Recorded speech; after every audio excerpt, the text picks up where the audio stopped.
All right, take it easy.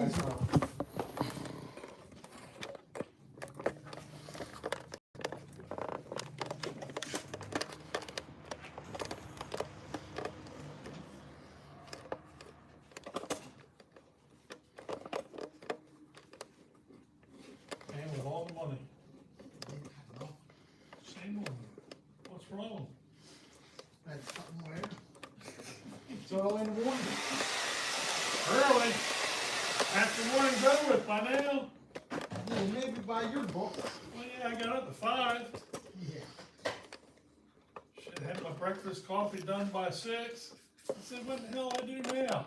Damn. I said, I can't go outside and get dirty like I normally do, as my wife would say, or go play with my play toys. I said, I gotta stay semi-clean. And I said, oh shoot, I gotta make a mortgage payment, I gotta go by the bank, and I gotta get high-priced fuel, put it in the truck.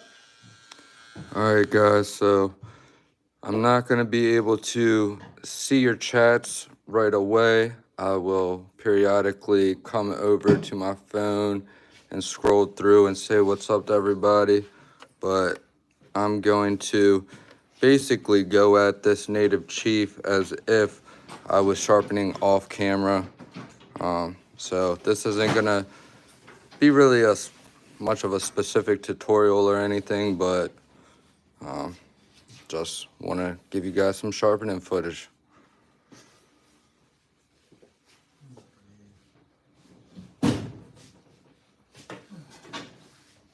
You know, before this war started, it cost about $80, $90 to fill the truck up.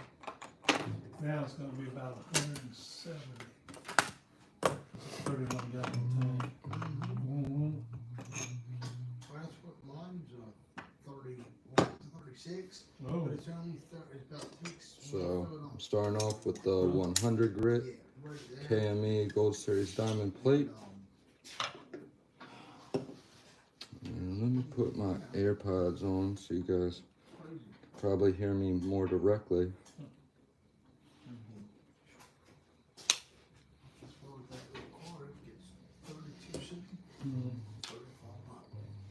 That's good. And I'm going to put some of this GUNNY's honing oil stone cleaner on here. This helps keep it from loading up, getting clogged up with steel particles. And I'm going to need some towels.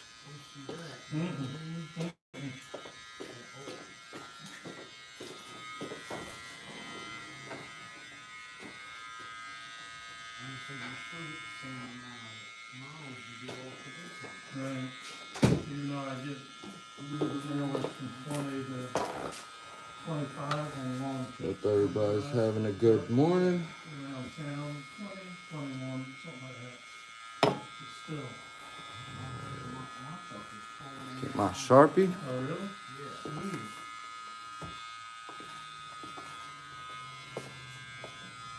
Check, make sure this is tight.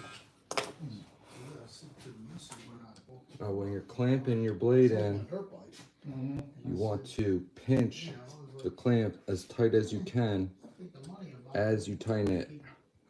Once you get it as tight as you can like that, then I grab the handle of the knife and use it for leverage as I hold this wing nut still, and I really crank down on it.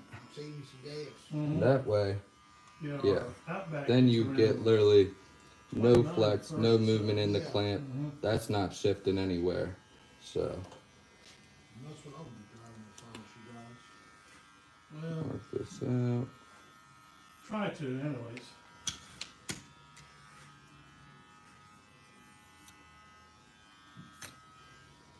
Yeah, I couldn't believe it. See how we're looking 24 hours it jumped up. as far as the angle goes. I said before summer gets here, it's gonna be $6 a Drop gallon. this down. Before summer. Yeah. Zero out my angle cube. What's that, Memorial Day? Mm-hmm. First one? Yeah. Perfect. You wait till then. Right around here, this thing's gonna go skyrocketing. Mm-hmm. They gave us all that money off. 14.7. Don't worry. All right. Oh, Mm-hmm. that's close to 15. Yeah, I think I'm gonna rock with that. The M4 can handle it, and I'm not super hard on my knives. I mean, I use them, I do hard use cutting, you know, maybe like processing a lot of cardboard and stuff, but I don't do any prying or anything that's gonna chip this M4 edge at 14.5 degrees. So Yeah, no. I like my knives to cut as good as possible, and yeah, I'm curious to see how this bevel looks after reprofiling it, because Spyderco already goes pretty low on their factory edges. So this might be at 17 or 16 as it is. So let's go at it.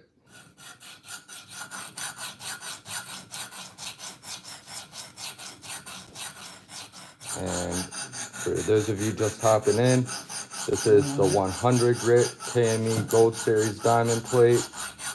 The one that comes, or actually no, this one does not come standard with the kit with the 4 diamond stones. The 100 grit and the 50 grit you have to buy separately. I would definitely say I use the 100 grit more than the 50 grit. So if you want to speed up your reprofiling a little bit, I would get yourself the 100 grit. It's a big enough difference between this and the 140 that it is well worth it, and it saves you some time.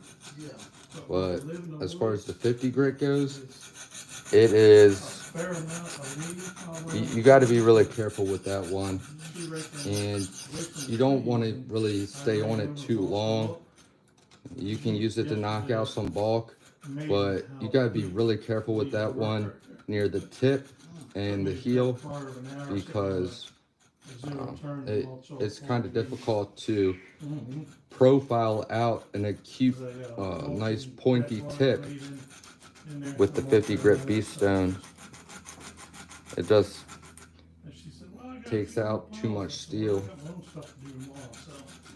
I really don't start fine profiling out the tip until I hit the 140. And I would probably say I finish my reprofiling completely at 300. But that's pretty much just making small refinements, small adjustments. Right now, I'm working on bringing this edge all the way back to the ricasso. Spyderco usually stops just short of the ricasso, I guess because they sharpen these on a belt, and so they don't scar up the ricasso or anything. They just stop a hair short. A lot of people will put a sharpening choil in right there. I'm not really a fan of sharpening choils. I'd rather have a fully sharpened edge, because when you have a sharpening choil, when you're cutting something and then you go towards the back of the blade, if you run into that choil, then you're going to get caught up. But if you have a fully sharpened edge, then once you get back to this ricasso, it'll stop you from going any further back, and you'll still be in the cutting path. So that's why I do it this way. It's a little bit more work than putting in a choil, but I like the cutting performance aspect. You want to be careful that you're not really pushing up against the ricasso. So I just kind of do a little bit at a time. You don't want to tilt your stone in, because that will definitely scar up the ricasso. And yeah, you don't want to be pushing to the side either. You're just gently gliding beside it right here. And you can also go side to side a little bit, just to help profile out this little end part that's not sharpened. And if you use the top or the lower part of your diamond plate, you'll have the most aggression because those are the spots that get used the least.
So you just gonna go out boat riding or fishing this weekend? Sunday, I'm going to the chicken coop. The guy's gonna, one of my clients, he builds If you're having trouble removing the Sharpie from the very tip, instead of coming this way, away from the tip or off the tip like that, you go from the tip towards the heel and you come off just a hair, or not come off, you come past just a hair. You don't even want to come out halfway, just a hair, and come back in. And going from this direction oftentimes will help you get that last little bit of the tip that you're having trouble getting. You don't need to be using any pressure. When you use pressure around the tip is when mistakes happen. And if you don't have your spring tension back here tightened up all the way, if you're putting pressure on this tip while you're sharpening, that thing will flip down and like that, and you won't be expecting it, and you can cause a lot of damage.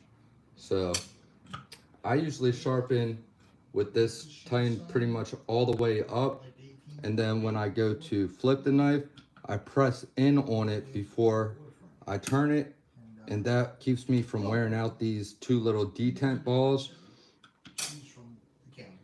And it also keeps this from being able to move at all while I'm sharpening.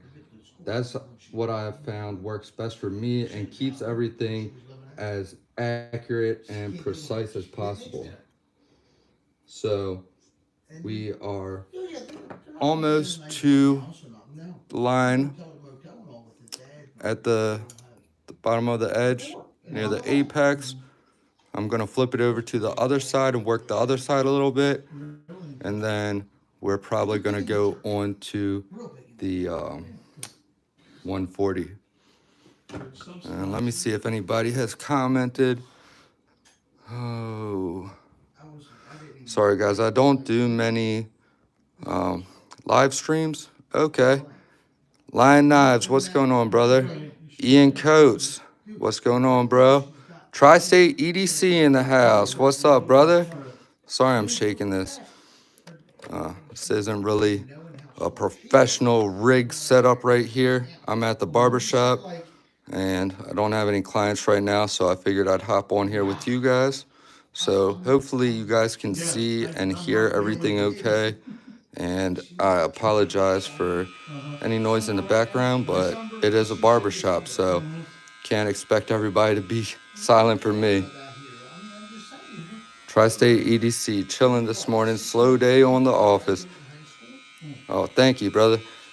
Yeah, it's a little bit slow for me also. It's just me and one other guy here. The other guy is the owner of the barbershop, and he's obviously been here longer than me, so he pretty much goes by appointments only and has a pretty full book. I do appointments and walk-ins, and I'm just starting to really fill in some appointments here and there and catch all the walk-ins, you know, all the new people. But we have a big sign that's about to go up out front, which should drive in a lot of traffic because we are right off of 13, which is like a main road or a main highway for Salisbury. Everybody has to go down 13 to get anywhere. So a big sign will definitely help us be visible, and I think that'll bring in a lot of traffic. And on the 6th, I actually signed up to be a vendor at this event called Nest Fest at Salisbury University. And it's basically like kind of set up like a job fair, but it's for all the local businesses that want to participate, that basically want to promote their business, offer discounts or whatever. So I'm going to be sent up there, and I have flyers that I'm designed and made. Let's see if I have one here.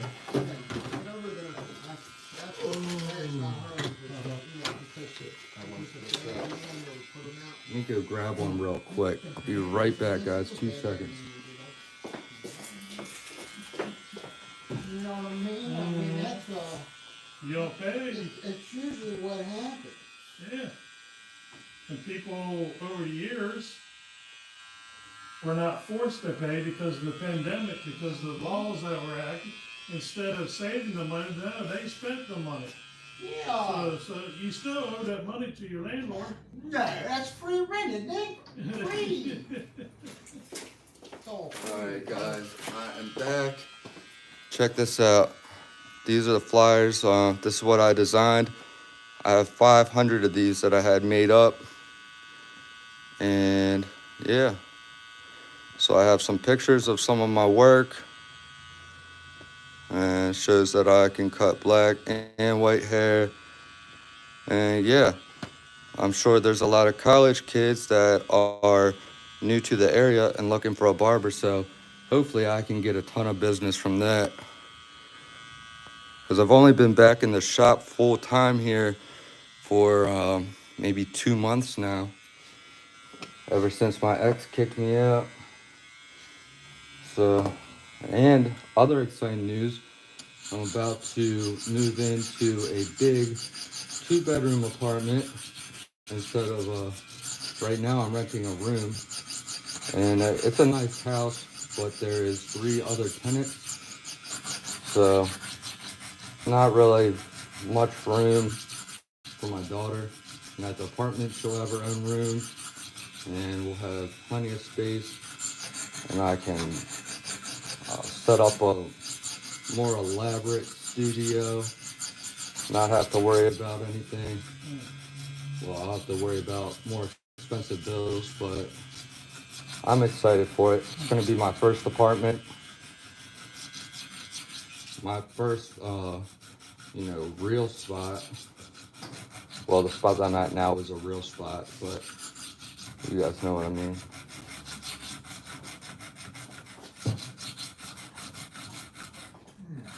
Have you heard that yet? Oh, yeah, I put out Sunday. They did a good job. I left it on the years to have I got an hour. I had All right. getting her going. Really? Yeah. Leftover gas in it, or? We are Yeah, like gas, 90% gas in it. reprofiled on this side now. New gas in it, just a little bit, and I put Oh, sorry for the lighting. but I didn't want to put a lot of gas because I wanted it more with the seafoam and all. So You know, and this is reprofiled at 15 and a half. Was it 15 and a half or 14 and a half? I think it's 14 and a half degrees per side. That's not a very big bevel. So that tells you this is pretty thin behind the edge to begin with. So this thing should cut pretty freaking good. And who's still here? I see some people dropped off. I definitely need a good sharpening system. Just freehanding it now. I'm not the greatest. Hey, there's nothing wrong with that. I started off freehanding. It's good. It's good to learn the basics and all. And then, you know, I moved on to a Lansky system. It was just the basic stones, like a $40 system, 5 stones with aluminum oxide stones, not even the diamonds. And that I got some extremely good results with that. I was even doing mirror polished edges with that after, you know, so many knives. It's not necessarily what you're using, but getting practice with it and learning how to make it work for you. You can do excellent work with a much cheaper setup than this. This just happens to make it a little bit easier. But if you learn it on a cheaper system that you have to work a little bit harder, that means that one day if you upgrade to a system like this, you're gonna be even better at it. I mean, you're gonna be getting way better results than the average person that's starting off sharpening with a nice system like this. Because a lot of people see pictures, you know, in videos of my work. They're always asking, you know, what system do you use? And I get comments like, the KME is such a great system, blah blah. Or someone will be like, the KME really is a great system. I'm gonna buy one day. So they're saying that based off of the results, but they don't even have that system. Little do they know, it's not the system that produces the results. The system is just a tool to get to the results. And it makes it easier to a degree, but you still have to, there's a lot of things that can't really be taught in a video or research. You can watch all the tutorials in the world, but some things you can only really pick up through experience and practice. So if you want to get better at sharpening, the only way to, or not the only way, but the way that's going to be the most effective to get real progression is to actually sharpen more knives.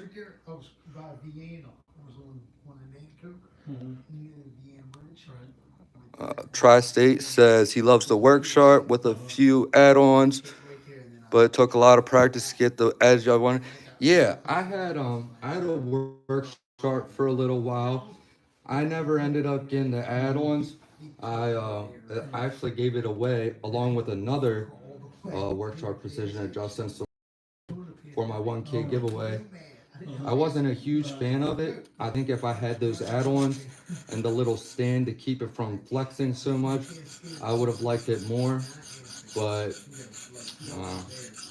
I just went back to the landscape for the time being until I got my KME, because it's what I've gotten good on.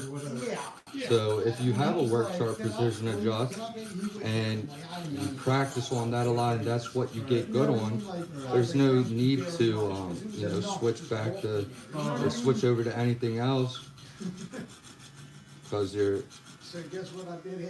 system isn't giving you the results, you know. It's your skill and your work and your practice. Like I could sharpen super steels, reprofile them, mirror polish edge, all that stuff with the Lansky, with the basic diamond, or not diamond, the basic aluminum oxide stones. Do you know how long that would take to reprofile an edge like that? Or reprofile a knife, say like an M4, but even blades with a thicker geometry, thicker behind the edge. Like I did a hinder, my harpoon spanto. I reprofiled that on that system, I believe, if I remember correctly. And that was hours and hours of reprofiling, but the edge turned out insane. And another thing, a lot of people wonder how I get the results that I do. I spend a good bit more time on an edge than the average person does. And then that's really one way to really improve the sharpening, you know, right away, is to take your time with the edge that you're doing and really pay attention to what you're doing, as if you're trying to improve. Mark how many gallons were in there, and And when you pay attention to every detail and pay attention to what you're doing, you can more easily learn what to do and what not to do. Because it's kind of hard to figure out what you did wrong if you're not really paying attention and you're just going through the motions. And that way you can double check and make sure your gauge is working. Just so like a. Alright, so a little trick for taking the edge to the ricasso. A lot of people, they don't go that far, but hold the blade like that so it can't twist around, and I use a little bit of extra pressure, and I go in and over at the same time as I'm pushing down, and I'm going in the direction from heel towards the tip, so I'm not grinding up the ricasso. So I'm pushing down and it's going up and over at the same time. You want to keep the stone flat against the edge. Otherwise, you're going to end up digging in to the corner of the ricasso. Then you can just do something light, little short. You're not really doing big strokes right here. Just short little. Hopefully you guys can see that. Let me turn it a little bit. So I'm coming all the way in, all the way into the ricasso. Pressure. Keep the stone flat. Up and over. Most of mine was and running in the rivers and the bay. check that out. Shaped That is reprofiled. Pretty well. Has a hair left to go, but it's almost ready to go. All the way over to the ricasso. This side I worked it a little bit longer. So yeah, I much prefer sharpening the entire edge over putting in a choil, because I hate getting caught up in that choil when I'm cutting something. Check the comments again real quick. And what's up, Benny Bust Down? The little brace makes all the difference, and I love the Lansky guided system too. Excellent budget choice, great stones too. Yeah, man, I did some work with the Lansky.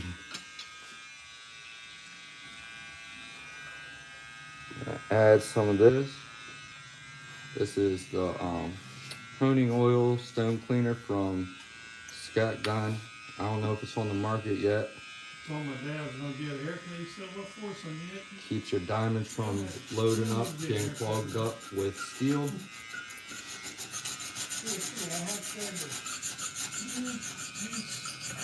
Well, the whole week he had one brass cutter on order that shipped overseas, and we found out that was a scam. Fortunately, he did through PayPal, so right near the end, he hopefully that's a good view for you guys. If you have any suggestions on a view that would be better for you guys, let me know. I want you guys to be able to see what I'm doing just fine. So found out doing some research, it was a scam. When I come out to the tip, I'm not coming out very far past it. For a while, I was putting my finger there, and I would come out, you know, as far as I wanted, which you can do it like that, but sometimes you get some funky things going on with the tip, and it'll be hard to get straightened out if you're less experienced, because you kind of have to end up having to try some different things to get it straightened out. And you know, if you do the wrong thing, then you might end up making it worse. And yeah, the tip and the heels can be tricky. Everything else, you know, is pretty much a breeze.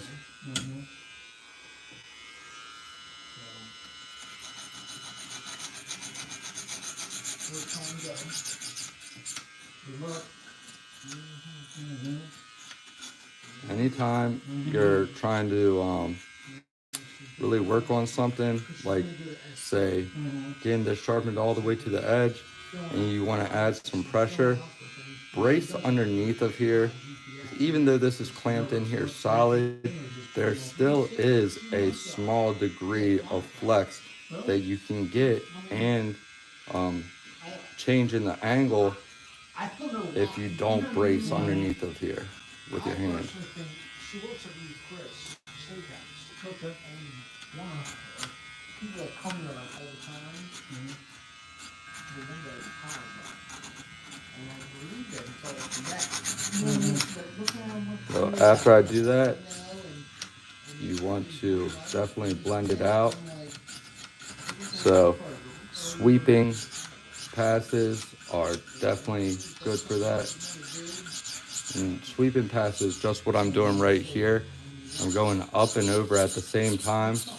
I might come over, you know, an inch as I go up and back, or I might go over 2 inches as I, you know, go the whole length of the stone, or 80% of the length of the stone. Or you can, you know, come over maybe 2 inches. It's kind of hard to cover more distance than that and keep a reasonable scratch pattern. If I was to start at the top of the stone and bring it all the way to the tip as I went up, that scratch pattern is going to be almost, you know, getting close to parallel with the blade, and you might not have very good bite at your edge or at the apex edge, whatever.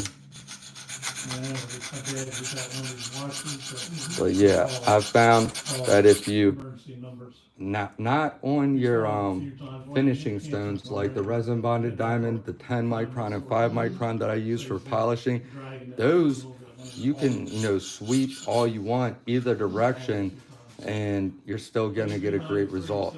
But when you're building the foundation of your edge and you're profiling it, you know, from 100 to 600 or 100 to 1500 or 50 to 1500, through all those, you want to really get a clean scratch pattern.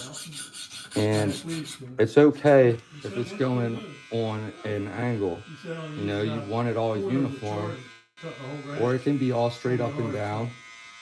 That works great also.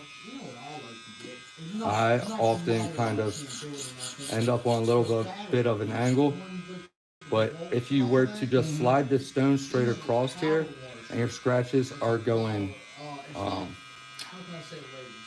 vertical instead of, or no, if they're going horizontal instead of vertical, or a slight angle, that is going to really keep you from having any bite, really. That's been my experience, at least. And when you're doing the bulk of your reprofiling, you don't have to be picky about your scratch pattern just yet. But before I move on to the 140, which is going to be any second now, that's when you want to get your scratch pattern all uniform.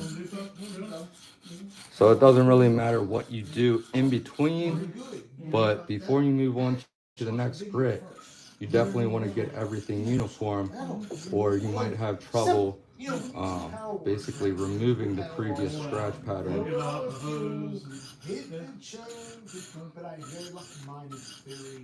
And when you're getting everything nice and uniform, you want to be doing that with very light to no pressure.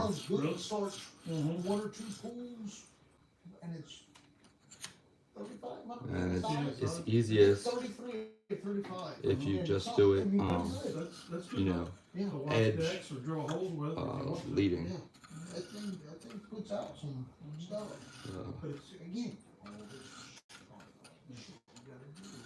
And you want to try to do about the same distance as you go from the top of your stone to the bottom. That was about 2 inches. I like to get it. Then the way I figure. That's gonna keep everything nice and uniform. Single fuel. I'm gonna drop. How you liking that? Alright, that looks good. I don't know how well you guys are gonna be able to see this, but I will show you. It was fine when I drove the truck every day. I can hit it once a week, and now that I'm only hitting it, I specifically take the truck out to go wash it. I don't know if this is focusing in right now. You know, it's not savings or nothing. Sure, can you smell it?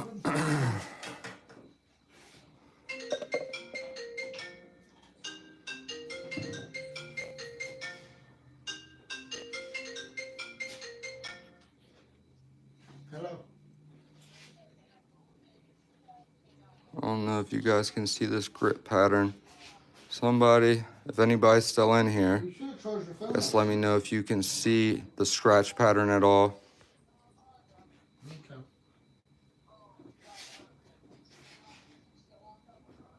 Okay. Not too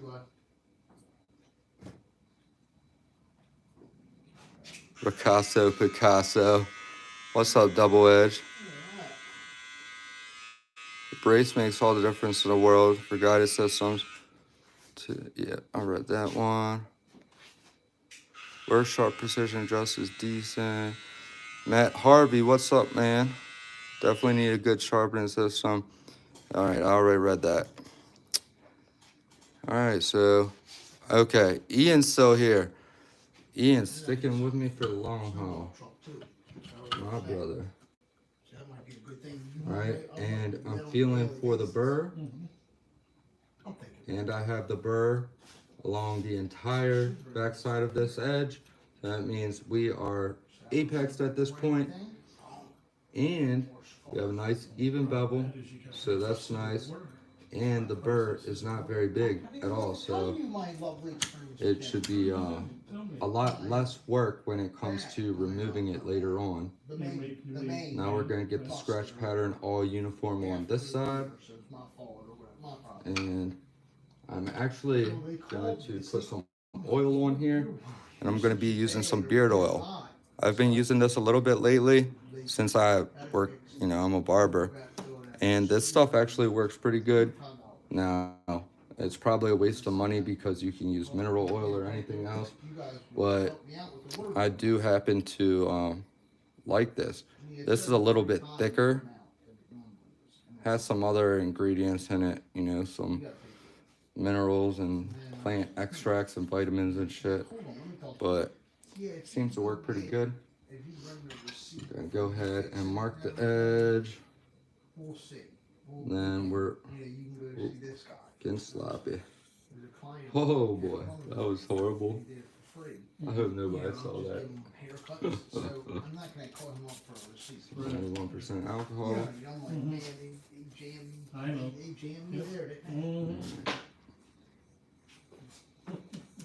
There we go. So I'm just going to be doing edge leading with light pressure. Right. Right. You really don't take showers or just washing your hands and flushing the toilet. Yeah. I want to get in a position where you guys can see this the best as I'm doing it. Kind of hard with this big tripod.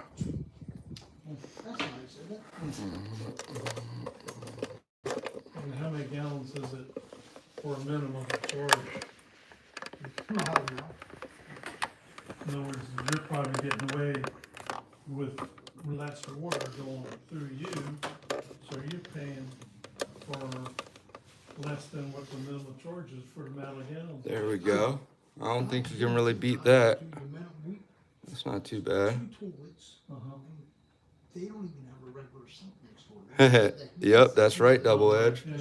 Beard oil makes it a shaving edge. That's damn true.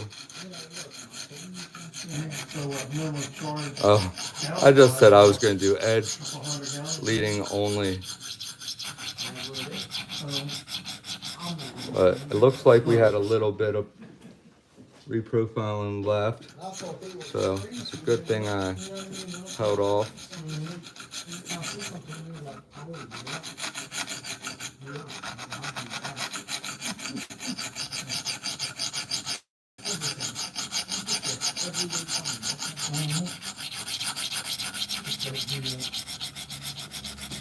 believe it, that price of diesel when I went at Cape on this morning. It was, we ate dinner, I guess we got home around 8-ish. Rural Farm there to College Avenue, it was 539 miles, so 540.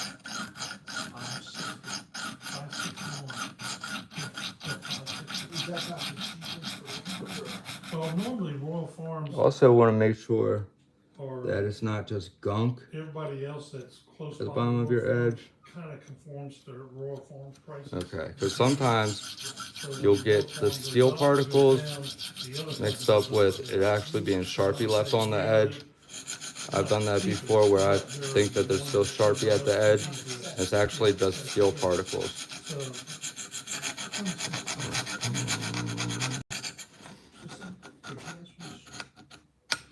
It just went up that other day, you said, $3.95, $4, whatever it was, and then it jumped $8.25.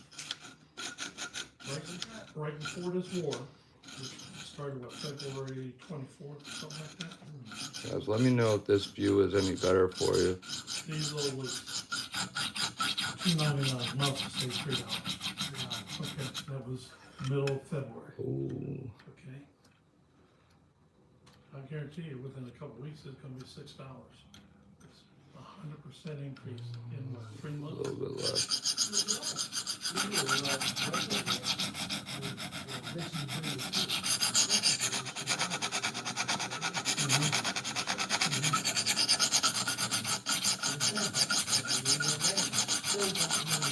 Biden blames it on the war. No, it was going on way before that. Way before it kept moving on, it's just when that happened, they hit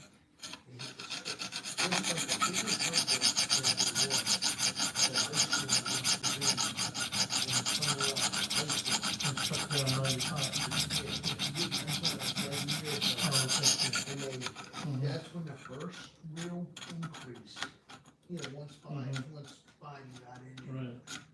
That was, the refineries are down or whatever, and they jacked it. Then that's when it went up from the 2 to like $2.50 or $3, just like that. But then it never went back. It never went back They down. didn't go back. Just like, it might drop a little bit. Stay just, If it goes up $1, it might drop 25 cents. yeah, Then within a month, it goes up 50 cents. yeah. So, It makes you think when it dropped, they make you go or something, then they'll drop it down, make you feel like it's just like when these companies have sales, until like $5 or whatever, sale prices. They don't tell you that the month before, price was X amount of dollars. Okay, then they jack it up some. Right before the sale, then they have a big sale, they drop the sale price right down to where they were selling it the week before. Yeah, it's a sale, all right. It's just dropped down to the normal price they were selling the week before, so. Oh well, you can't fight government, so what are you gonna do with it? I'll let them vote. I'll let them vote. I'll make you and fuel.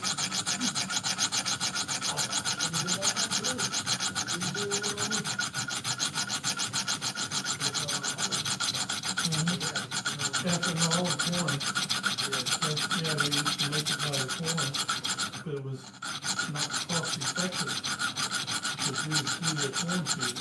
Now they're going back to it. But see, the corn is less potent, so you gotta spend more of that corn fuel for your mileage and everything else. So, So you're not gonna. no. I have no customers that lined up today. Nothing right away. Yeah, 11. I did where it is, but it's warming up outside. So. Is it getting warm? Yeah, well, it was 33 when I got up this morning, so. Ooh. You guys see that? I almost rolled off the tip. It tipped up a hair, but I caught it before it came off all the way. And this is a pretty pointy tip right here, so that would have been painful.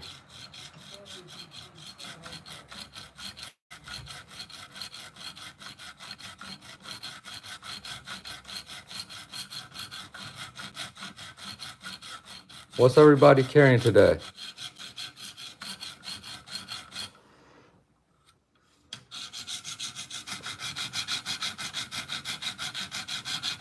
Ian, what are you carrying?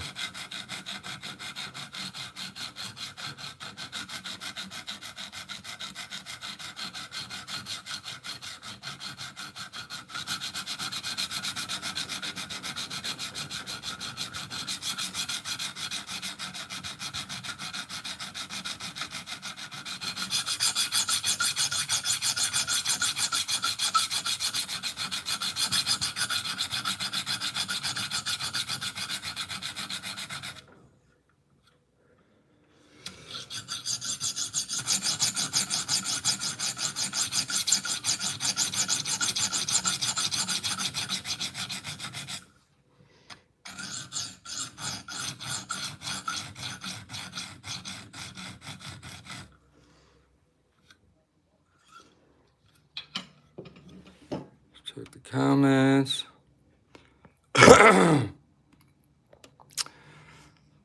Ian looks good. Ian, what you carrying, brother? Double Edge, what are you carrying? Steve-O is carrying the Para 3 lightweight Rex 45. That's awesome, man. I'll show you what I'm carrying. Well, actually, I was carrying this M4 Native Chief, and I'm also carrying my DLT Trading exclusive Kapara and 20 CV blade steel. Blade's a little bit dirty because I was cutting up apples in bed last night. Let's see here. Clean her up.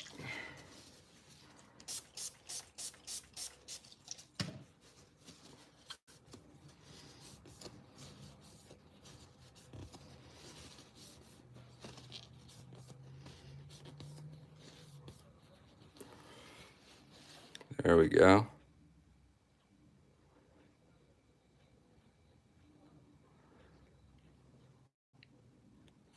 This thing is probably my most slicey knife out of my entire collection.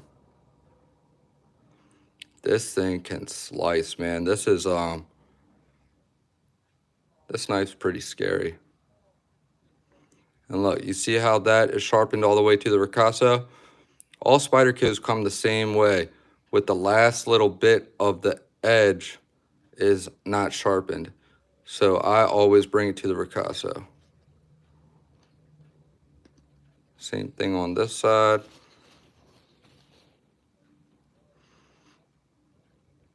See how I bring it all the way to the ricasso?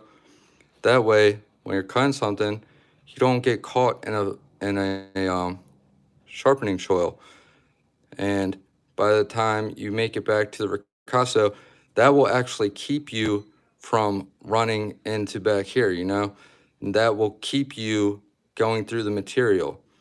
So let me see if I can show you by demonstrating. I have a little box right here.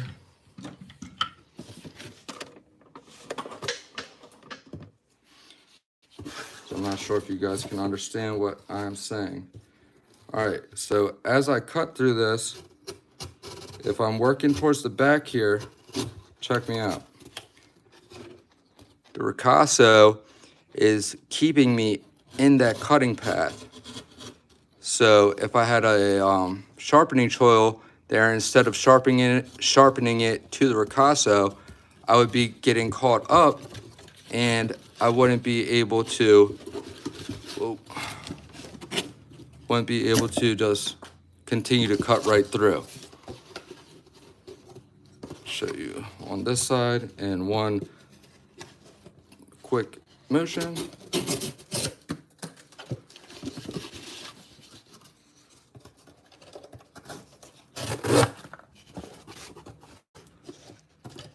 Ooh.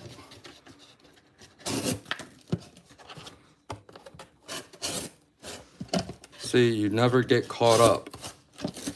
That's why I like doing it that way instead of the sharpening choils.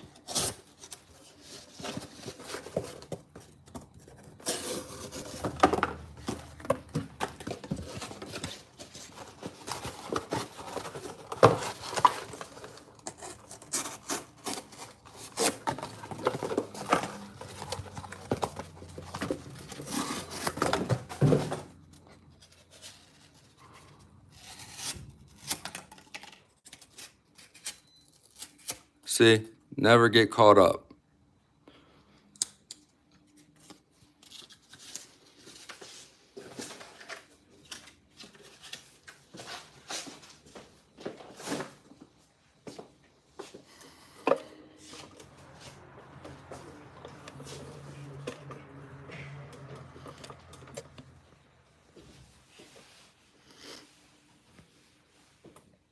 How's it going? Come on, man.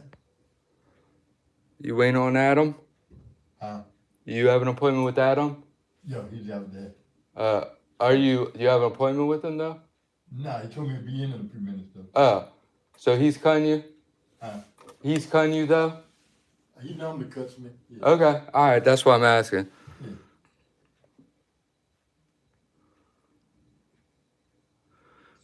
Ian Coates has both bailouts. M4 is one of my more ground knives along with my carbon fiber bug out and aluminum bug out. Nice, Ian. Steve-O still cutting. I can tell that is sharp as fuck. Yeah, man, it definitely is. Can I get cut?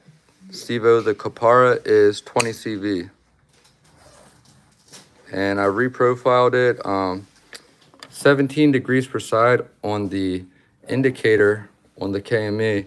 But as we've seen now, that is oftentimes lower than 17. So it could be 15.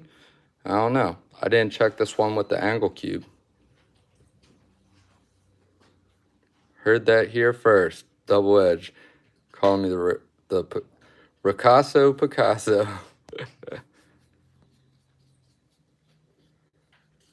And not that I need a moderator, but Ian, you are like usually always here. Would you like to be a moderator? Guys, I don't want anybody to ask me to be a moderator.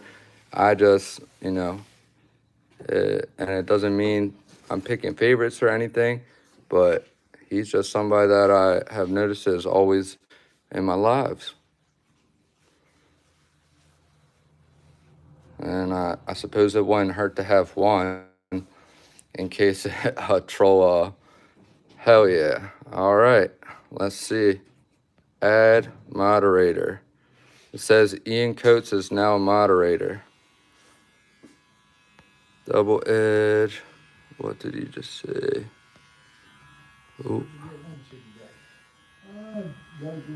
If the last bit of heel isn't ground down, wouldn't that make cutting flow more smoothly and not?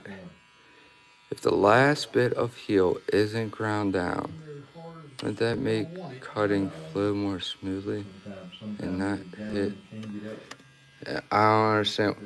There is no choil because I sharpened it all the way to the ricasso, and the ricasso will stop you from going any further into the material. Like that's what I tried to demonstrate with the cardboard. I'll show you again. Maybe you didn't quite understand. That's okay.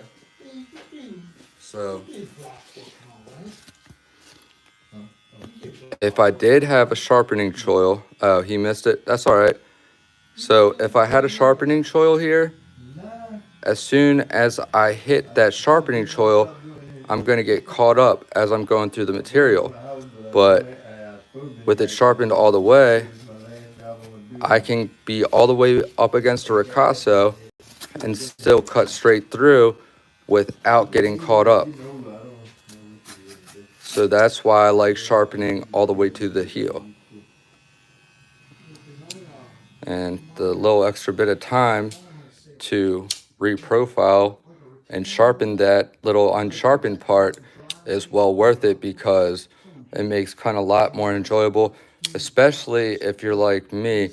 I oftentimes end up back towards the heel anyway when I'm cutting, and on blades like, here, I'll show you an example.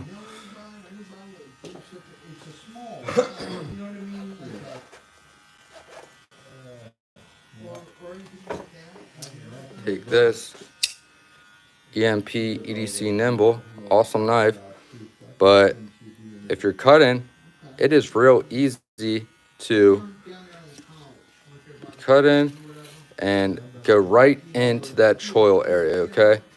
Or what I did one time, I was cutting and somehow I ended up getting cut by the cardboard. As I don't know if that was because of this or what, but basically, you know, that's going to stop you from cutting. So I do like a forward finger choil like this for comfort and detailed cutting, whatever.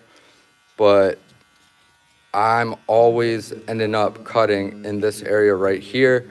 I don't know if that is, you know, it's not going to be the same for everyone, but for me personally, that's where I like to cut in the center section to the back section. Sometimes I use this front section here, but a lot of times I just go straight towards the back. So a choil like this really kind of just causes me issues. That's why I really like Spydercos, because they all have the ricasso, and you know, I'm not going to get caught up ever. So hopefully that was a good enough explanation. I know it was kind of a lot of jibber jabber, but it's kind of hard to explain something like that on the spot. Chavez probably also have that choil issue too. Yeah, they do. And it's, like I said, it's not necessarily an issue. It really depends on the user and, you know, how you cut things. I don't know that there is a specific proper way, you know, but for me, ever since I've actually, you know, paid attention to it and done more cutting on video and everything, I've noticed that I oftentimes cut in this area back here. So, and a lot of times when I'm doing cutting footage for the channel, you know, I'll obviously notice it because I'll be trying to demonstrate how a knife cuts, and I'll end up getting caught up and have to start the cut over again, and it's just annoying. So, you know, it's something that you don't really think about until it becomes an issue for you, which it might not ever, but for me, it has been. That's one day I guess I can have my mindset on bowling good. Right. Oh, what the hell? I'll mark it. It does not ever hurt to mark the edge every time you flip. I know it's extra time, it's annoying, but it's kind of worth it, in my opinion. It helps me keep track of exactly what I'm doing and the progress. Just gives you one more visual assistance, or I don't know the right word for it.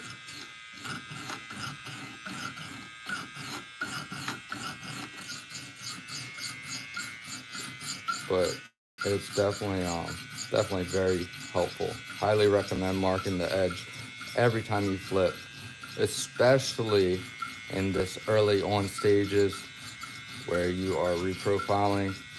It is very important.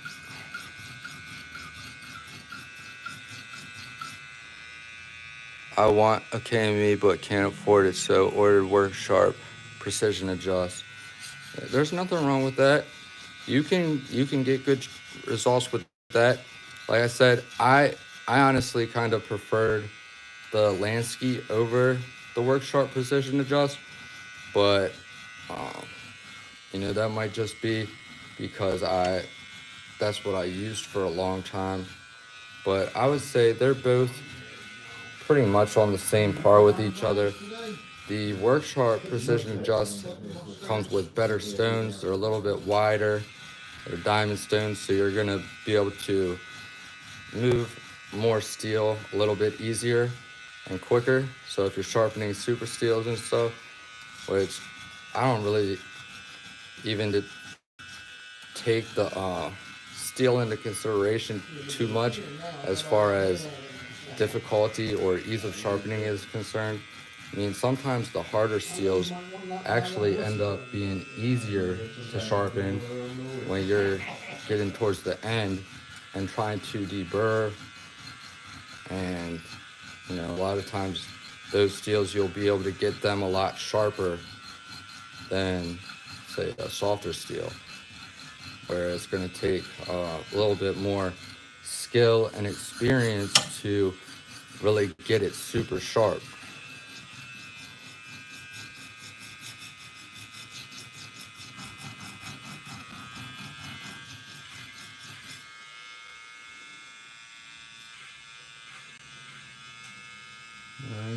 Nice, looking good.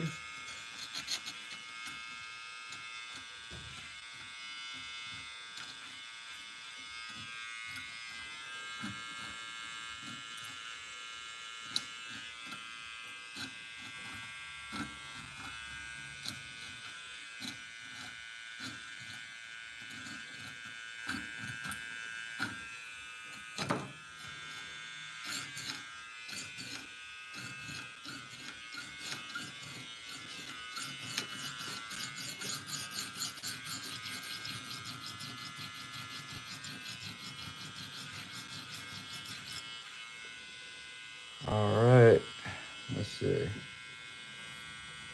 Show you guys how we are looking.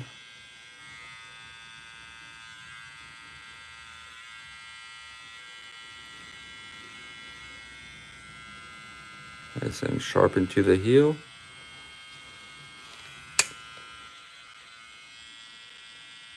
Nice and sharpen to the heel. And it's now fully apexed on both sides. So now it is, I feel comfortable switching to the 140. Now it wouldn't have hurt to do edge leading passes, you know, one pass pretty much per side, back and forth once or twice to make sure the grip pattern was all uniform. But typically my grip pattern stays uniform just because I naturally sharpen in you know, this kind of motion. That's kind of just my muscle memory, so it ends up being pretty uniform.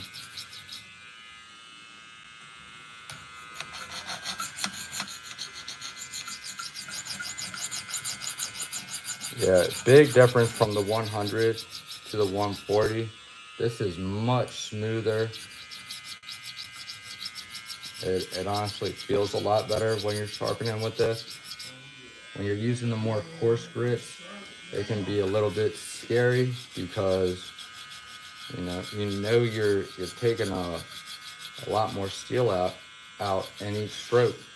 So one wrong stroke might cause you a lot more damage than a more fine stone. But I wouldn't let that intimidate you. You just have to be cautious with it. As you guys can see, you know, I take my time with this, and that's why I don't really make a lot of mistakes.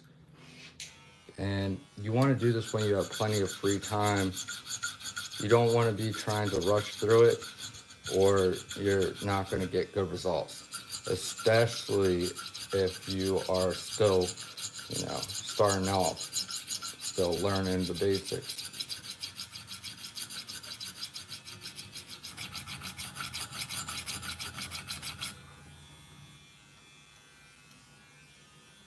And notice how I'm checking for a burr each time well, in between, but I make sure that the burr is completely passed from this side to the back side before I'm flipping it. And now is really the time that you want to start. You really should kind of keep your grip pattern or scratch pattern uniform from the start, but when you get to the 140, consider that as the point where you have to get your scratch pattern uniform in order to get a clean near edge, if that's what you're going for. And really, it's just gonna give you a sharper edge in general.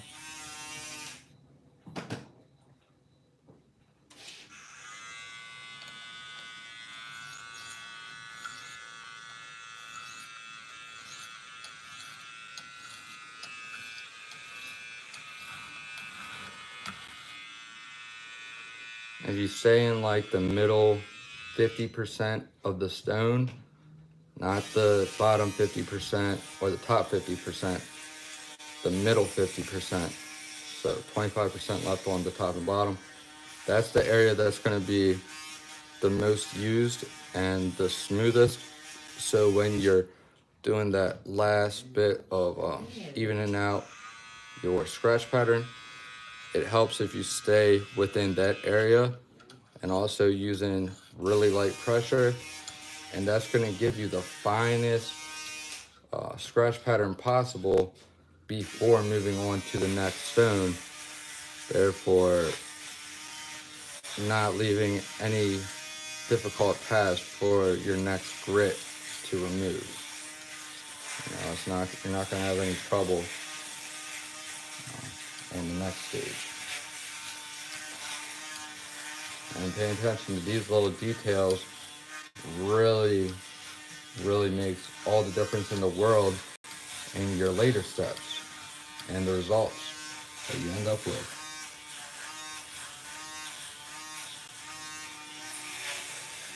Perfect.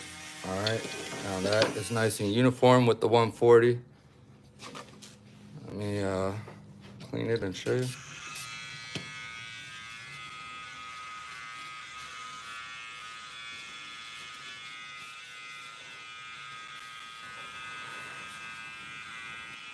Okay. Hopefully you guys can see this scratch pattern. It all should be going in the same direction.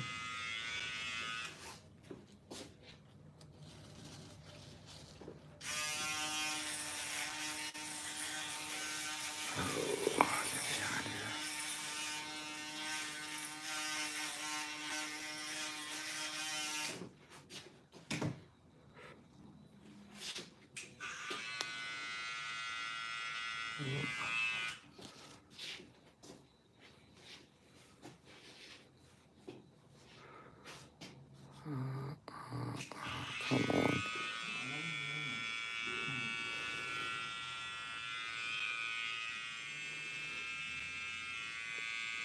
Is that coming through for you guys? Can you see that the scratch pattern is all going in the same direction and uniform?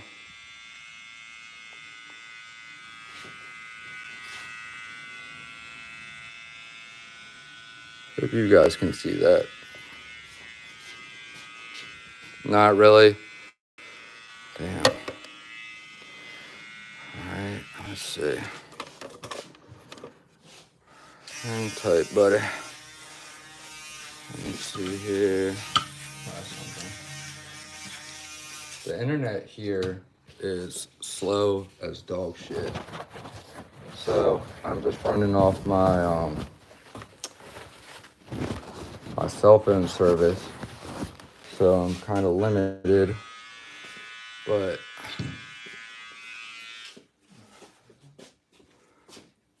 just tuning in. What's up? Shit. Who's that? John Doe. Okay. Let's see. Okay. Trying to see if we can get this to focus in so you can see the scratch pattern. Oh.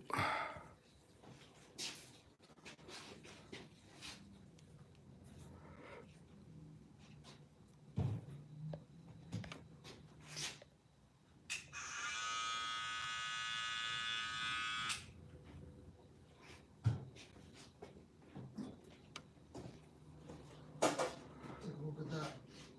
Yep, that is good for me. Liking that? Good. All right, so it's a little rough. All right. Back here I see a little bit that's going in both directions, so I gotta clean that up. But most of it is pretty uniform. Oh, really? What was that? The more uniform you get it, the better it's gonna be for you. When, oh my God, sorry for all that shaking. I'm not sure. Cause I left Saturday on a little bit early. Could have said that. Then I'm not sure.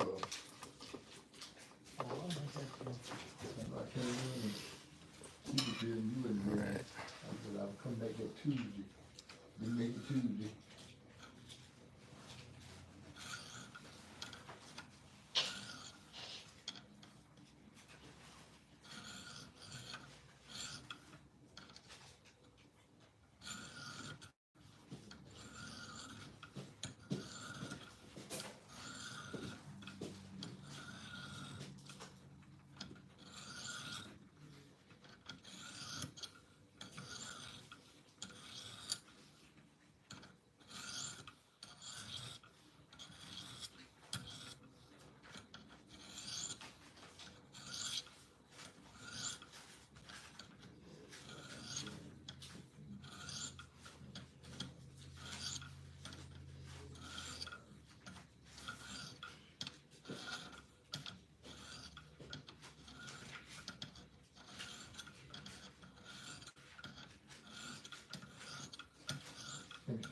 Hey, thank you. Here's the address for you, buddy.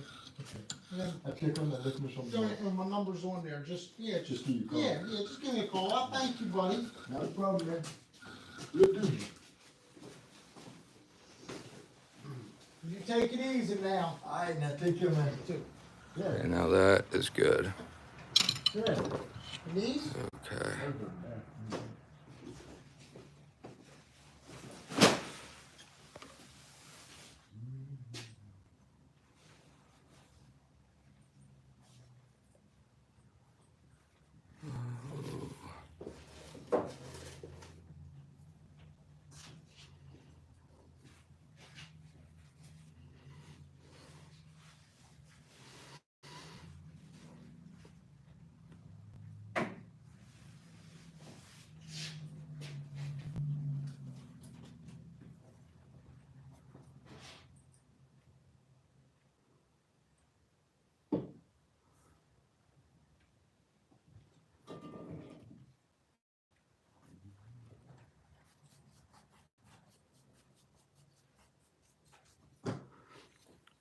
Hopefully that was visible.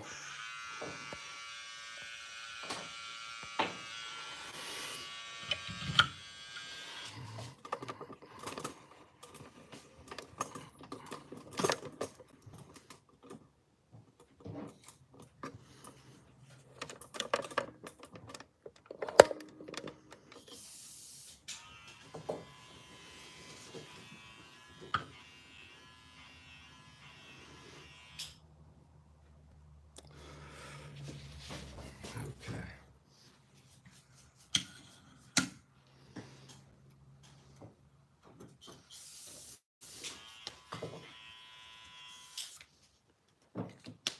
Get everything going same direction on this side.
everything going today? You alright?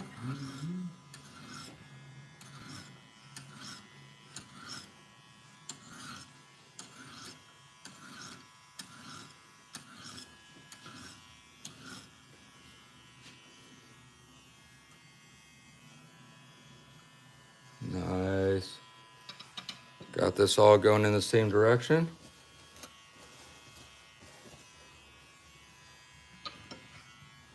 Hey Sean, what grit are you using there? I am on the 140 currently.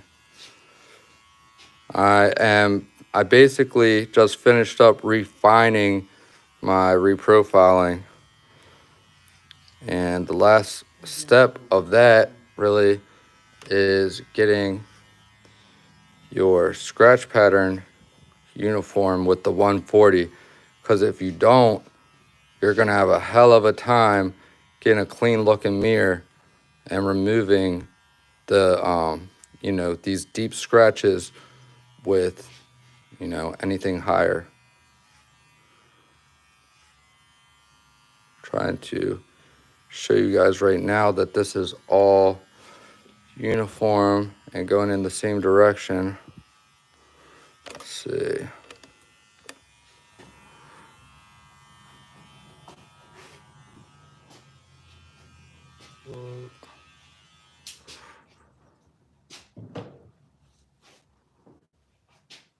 Check the eyebrows? No? Yeah? All of it is on a slight angle, you know, slight angle up as we go towards the tip. And looks like I can smooth it out a little bit here in the tip, but most of it is nice and uniform. So I'm gonna lightly go over that real quick.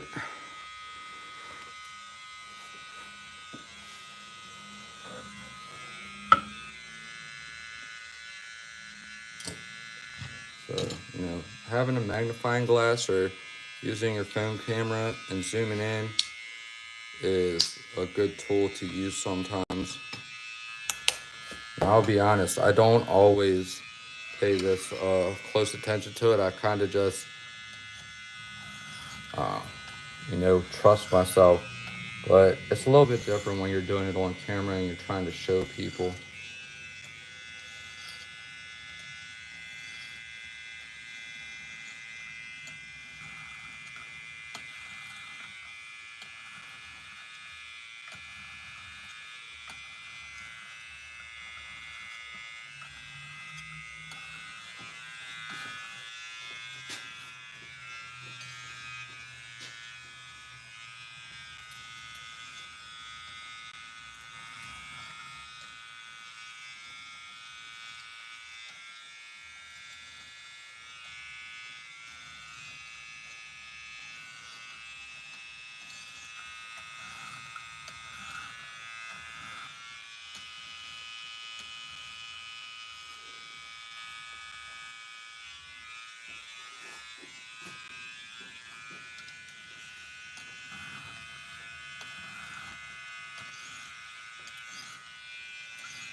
That should be clean enough.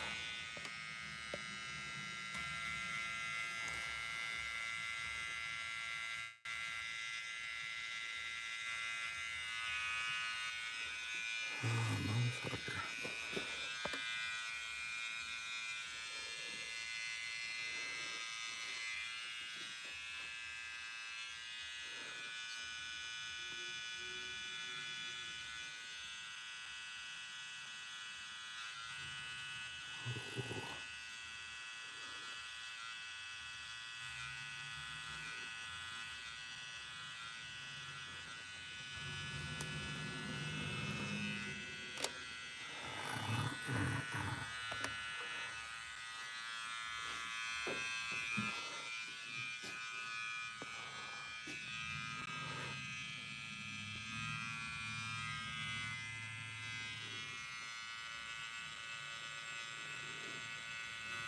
so you guys can get a better idea of it.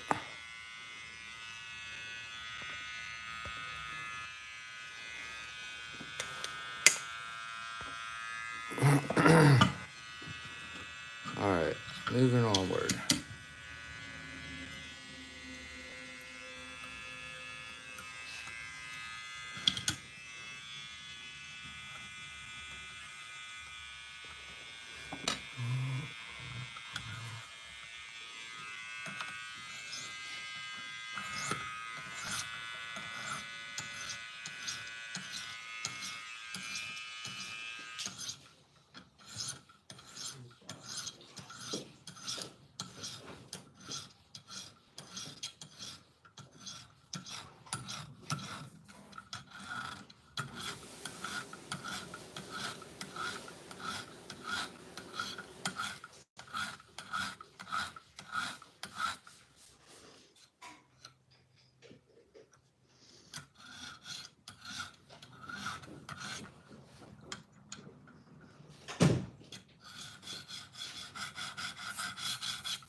Get this back out of my way a little bit.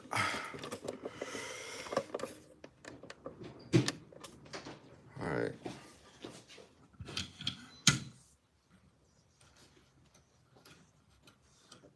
Alright, now I can move on to the 300.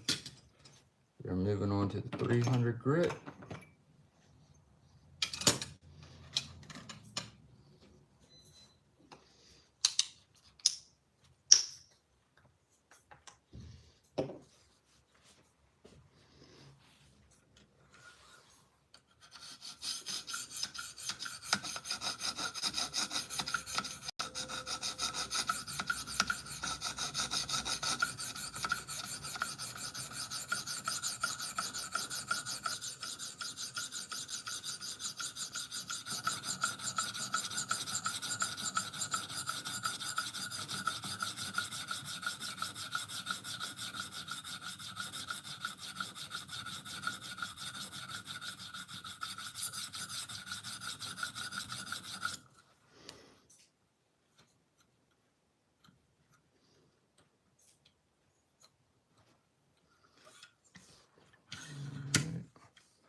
always check to make sure that you have passed the burr back to the other side and all spots of the blade, especially the tip and the heel.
Right now, I'm straightening out the tip.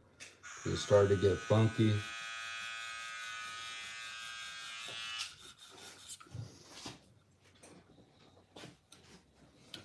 This is a YouTube video of sharpening knives.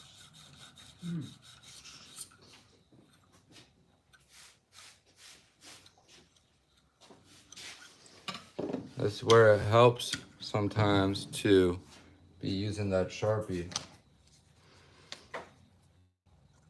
because it kind of keeps you from doing more than you need to.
We've got people, I'm sorry about that, look at all that.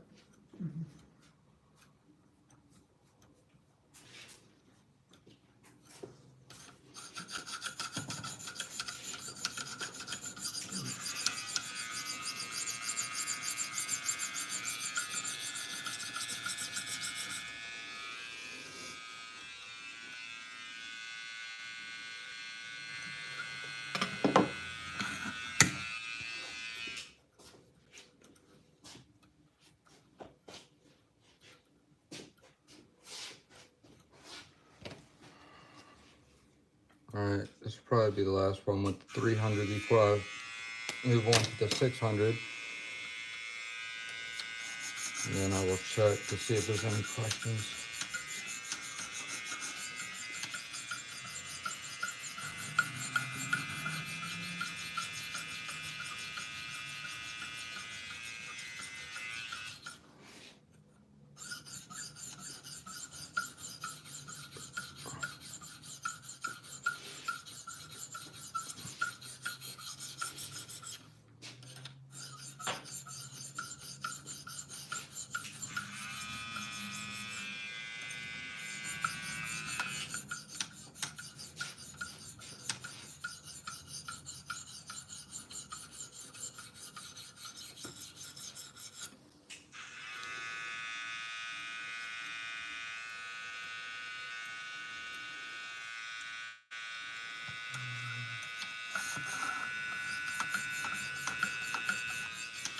For some reason I'm having a really it's taking a lot longer passing the burr, and it's a really small burr. This is something that I haven't really encountered too often, which is making me wonder if it shifted in the clamp.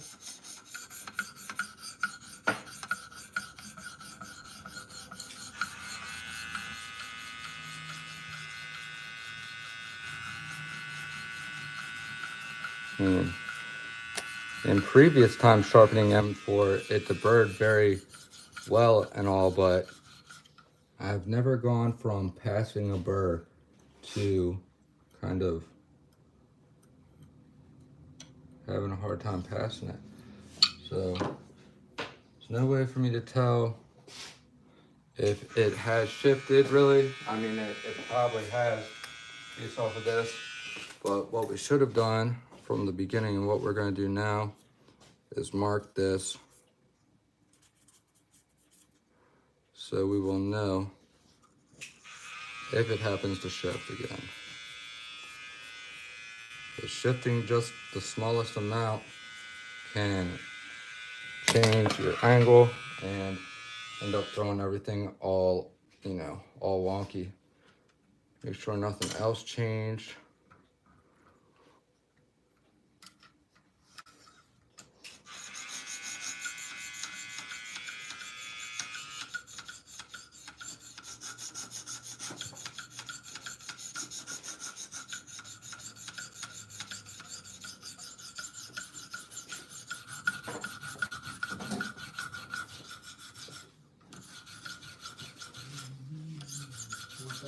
Taking some more. Take the front a little bit more. How you liking that? Just a little bit in the front. No problem, buddy.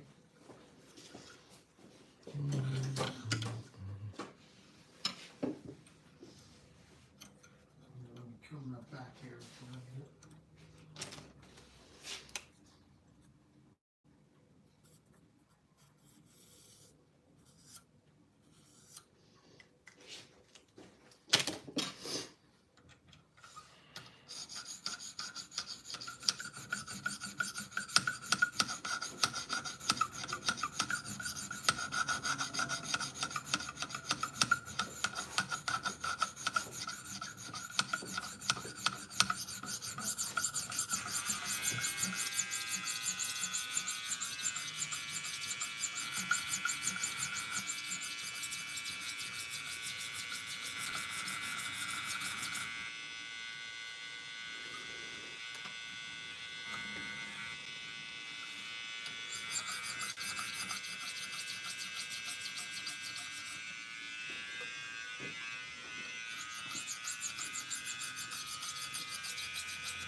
Some more.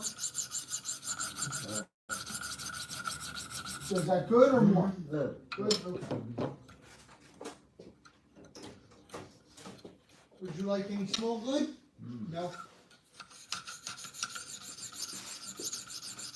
Oh, thank you for coming out today, buddy.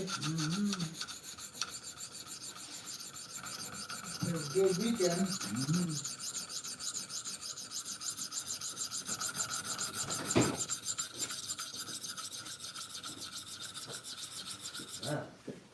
Help. Help?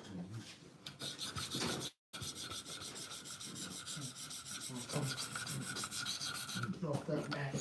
There you go.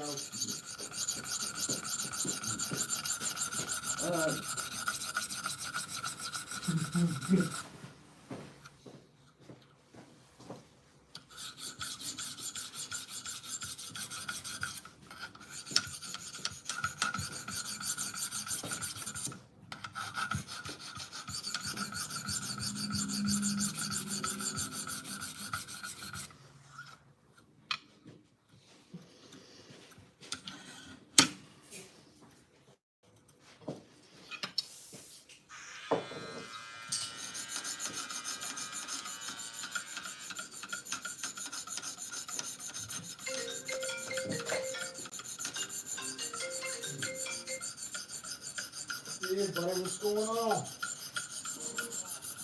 Oh, just got done cutting.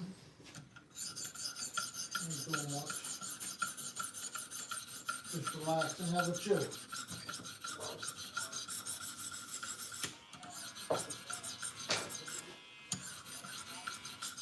You know, I'm cleaning the clippers, getting ready to collect the money and all. Hold on 1 second, I'll put it down for a minute. Hold on.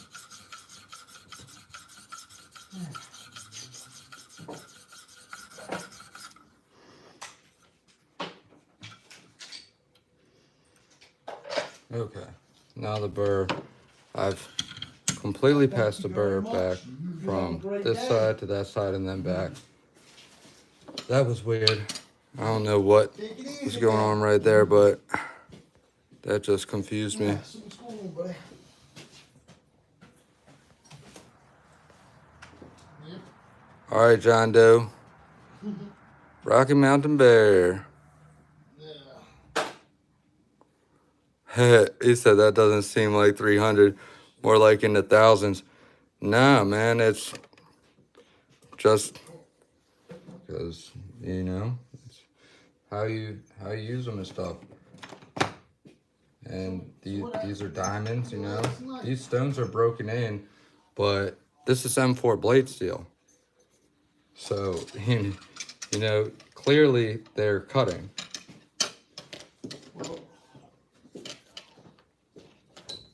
Well, last night was nice. Yesterday was nice birthday.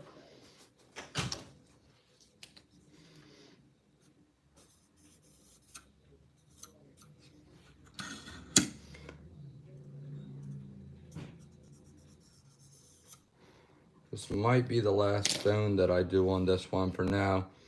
Lately, I've been keeping my edges, a lot of my personal knives, which this is a personal knife.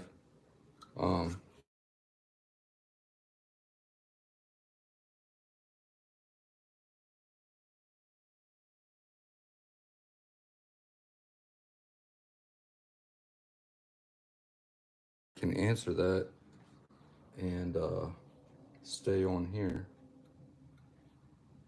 because I'm recording from my phone.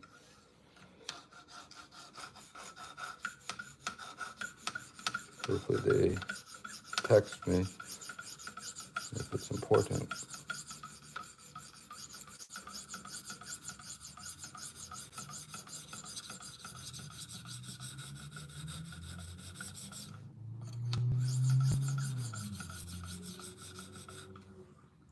Damn. Oh yeah. She's coming together now. Tell you what, I really like using this beard oil on this on these diamond stones, man.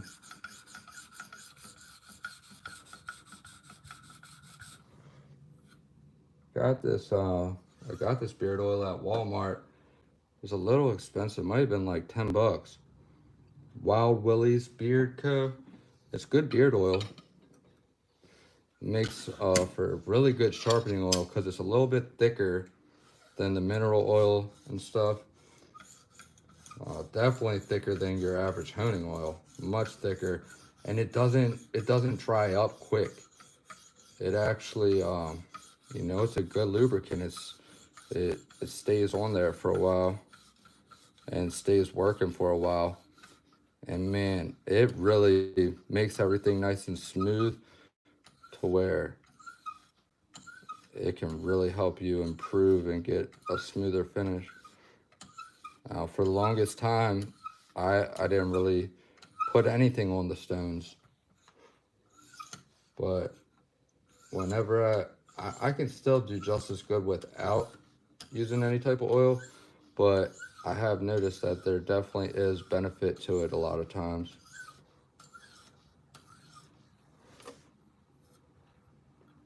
Oh yeah.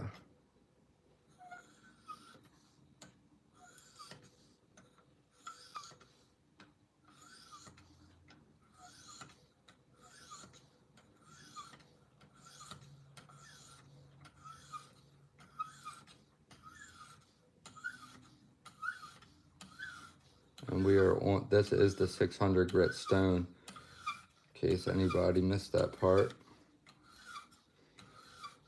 Let's wipe this off and see how we're looking.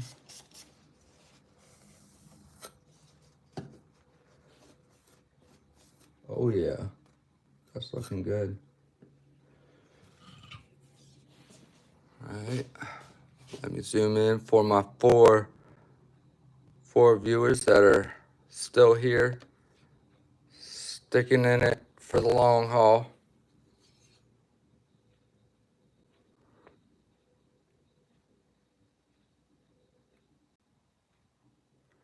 Well, this is at 600.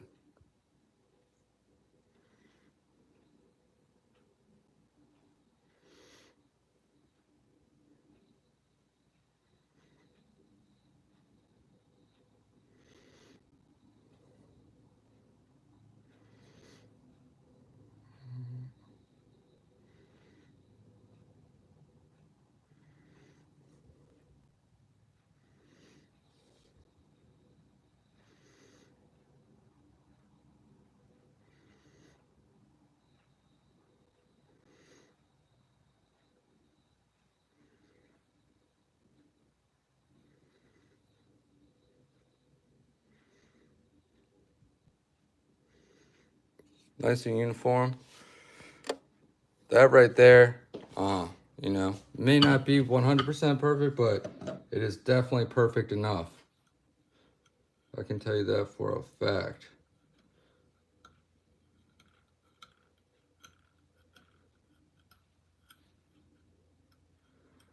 Oh, I need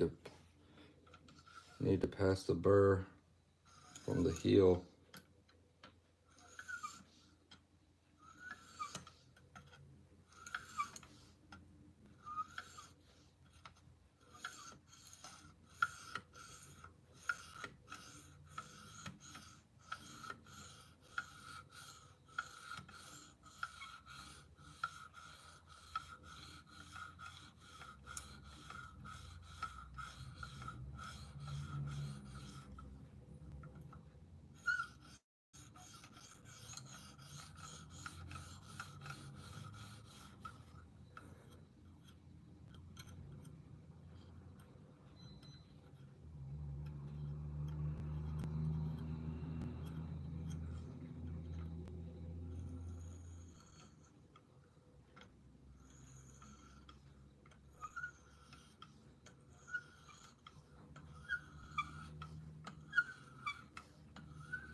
All right, let's check it again.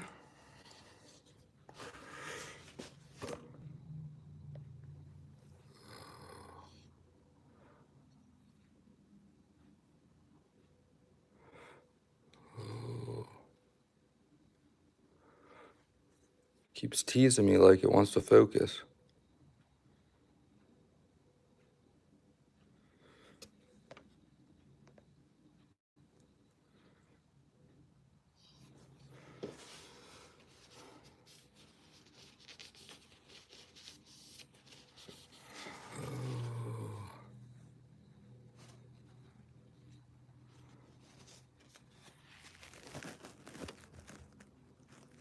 Not many people are confident enough in the work to put under a fucking microscope.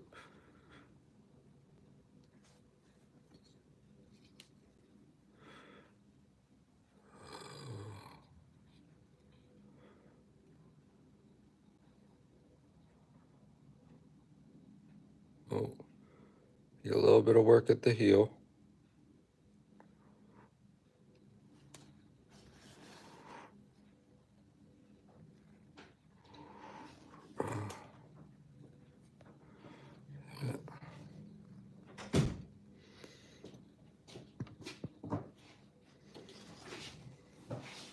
Do it like this way.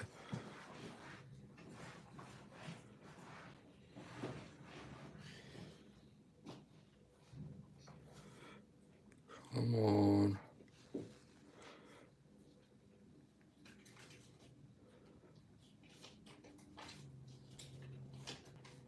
Ah, man. That shit's pissing me off.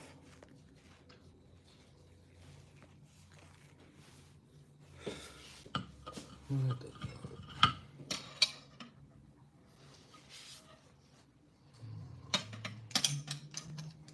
Look, 600.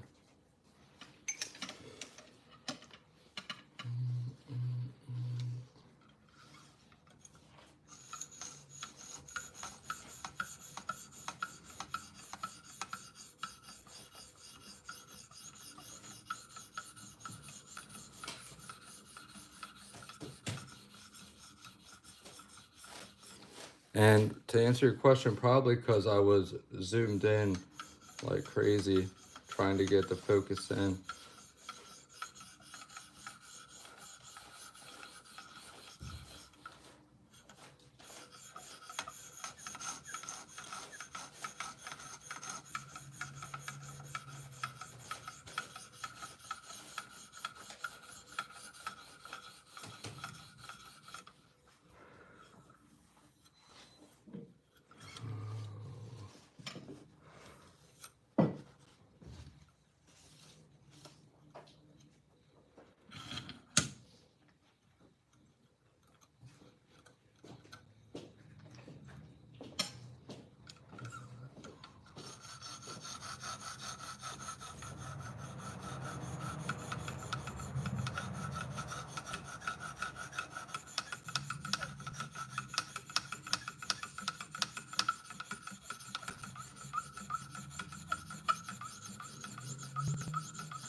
Actually gonna clean this stone real quick.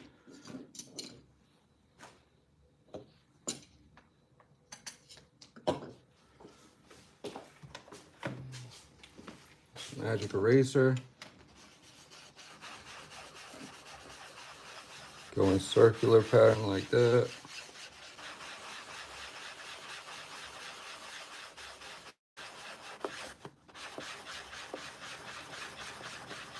Don't need to use any pressure.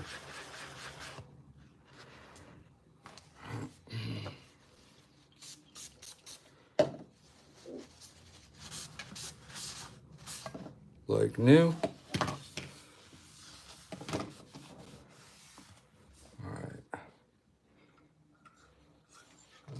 Go ahead and mark it where I can see how good it cuts.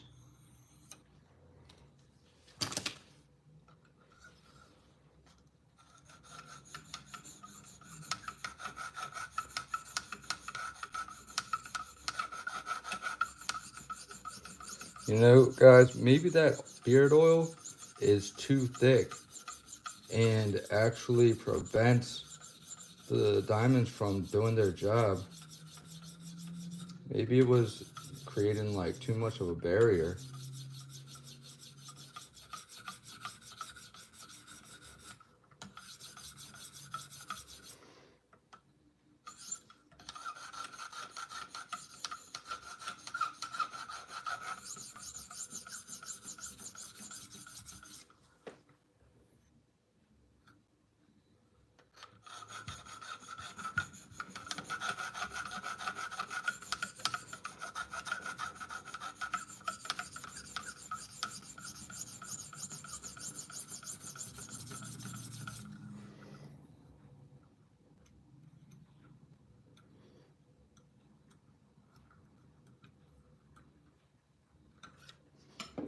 Nice, nice. Yeah, definitely something was up.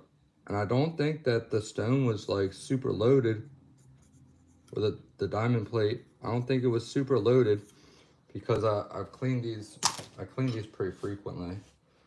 It really might have been that beard oil creating like too heavy of a barrier. I guess the plate was just, you know, riding on top of it, wasn't allowing it to do its job.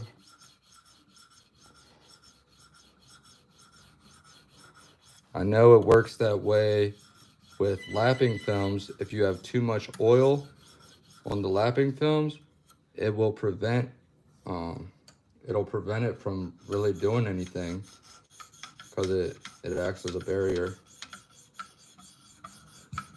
So I do really believe that on some sort of level, that's what was happening.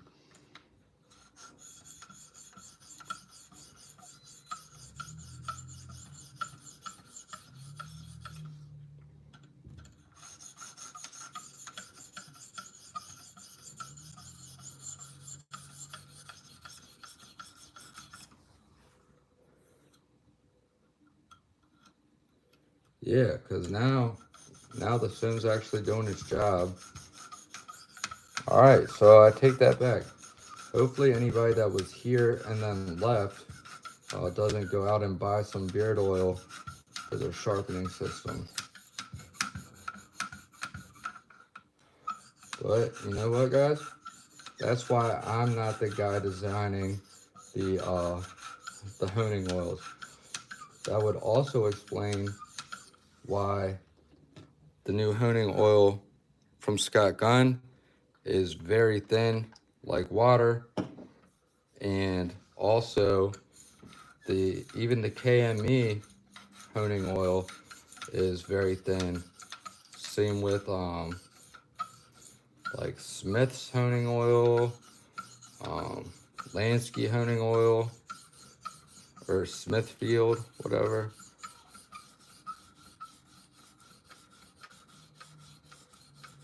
They're all definitely lighter than mineral oil, you know, more on the water side.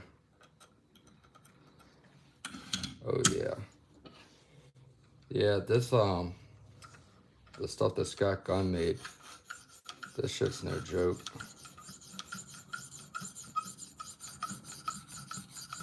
It's keeping this really actually making it cut a lot faster. The beard oil was making it cut super slow. I was wondering, you know, but it's my first time sharpening this knife. So, you know, sometimes it takes you a second to figure out what's going on with it. You don't know what to expect.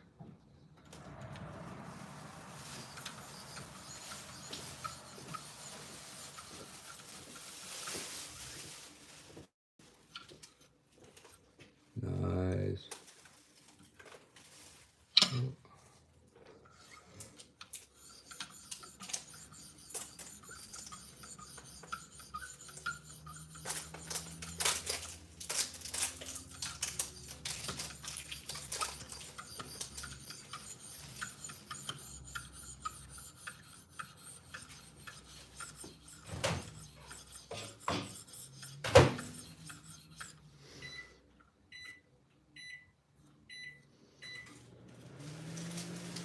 Nice.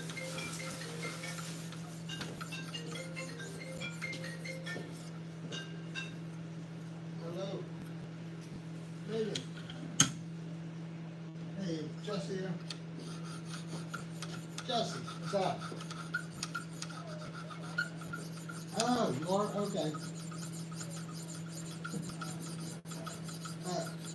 Okay.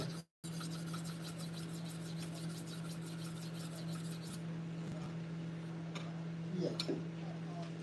Yeah. Yeah. Okay.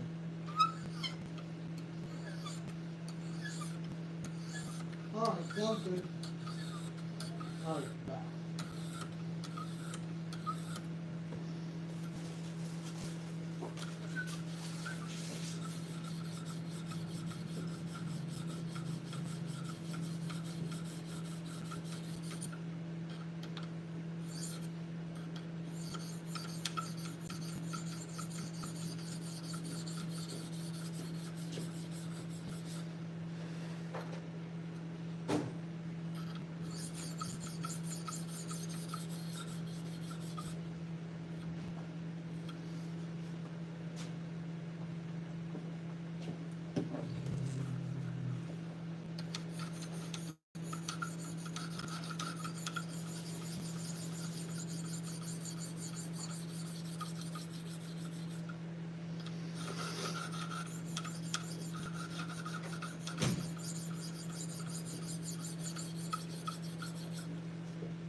Ooh, motherfucker.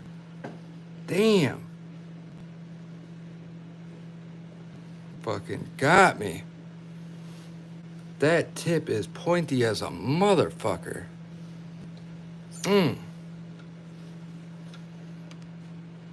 That's alright, Steve. I'll be alright. It'll buff out. You know what you do when that happens? Take your 91% alcohol and just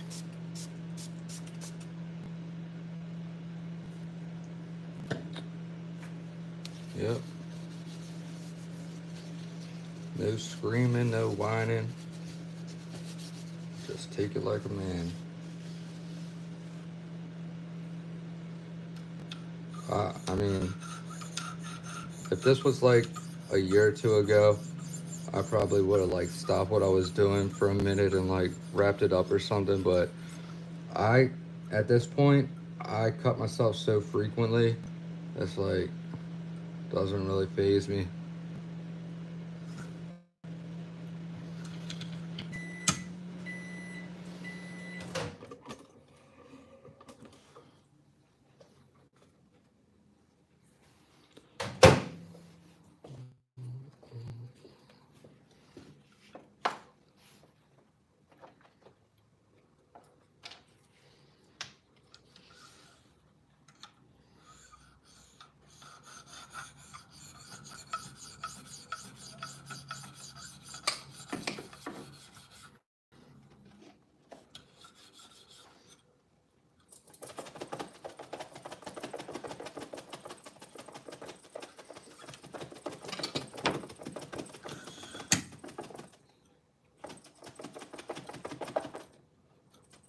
What the fuck are you doing, dude?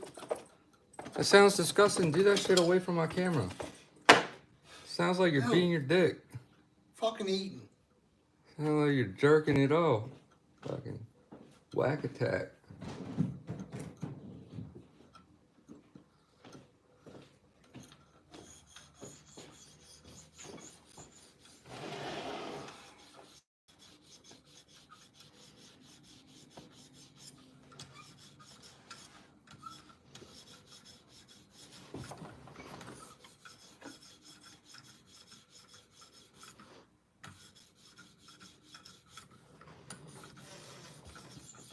What are you in a shitty mood cause we don't have the music going? Can't have the music going. It's just, Can't be getting no copyrights. It's alright. I'm almost done with this.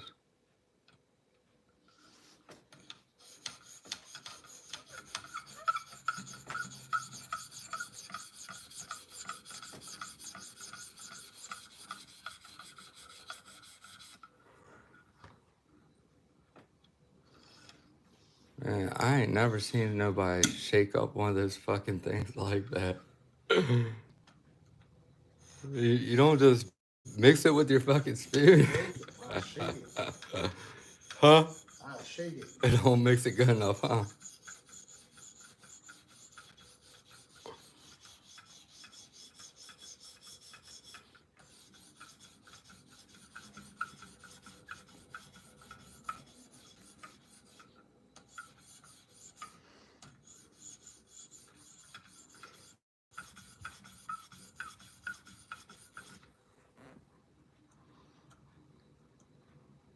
Yeah, guys, he needs his tunes, but I can't play any of that music or it'll.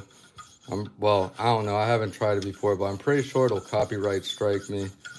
And if not that, it, at the least it won't, be monetized, which I guess don't really matter that much. But I'm not trying to get any copyright strikes.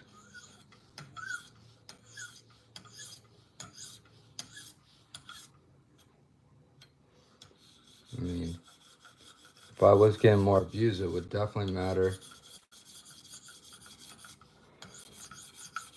But you gotta really, do some numbers to really make anything other than a couple cents, I think my highest earning video is like $10, and that is with like a couple thousand views. And then I have a couple videos from back around the time that I started my channel that are actually like really up there in views, but some of them can't be monetized because I guess the songs or sound clips that I used from the editing software that I used before, or the app that I used before, I guess they were copyrighted. So, and plus it wouldn't count for all that, like 99% of views anyway, because I wasn't monetized, throughout those. It only starts giving you add revenue after the fact. So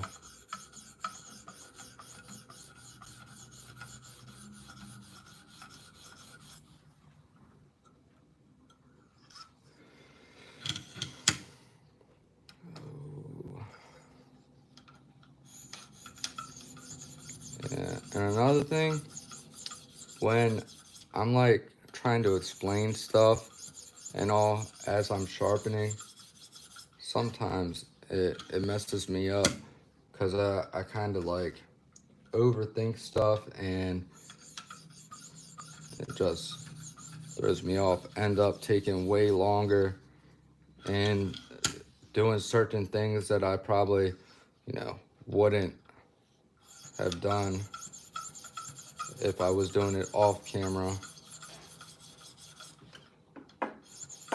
So, I gotta be honest, and I don't want you guys,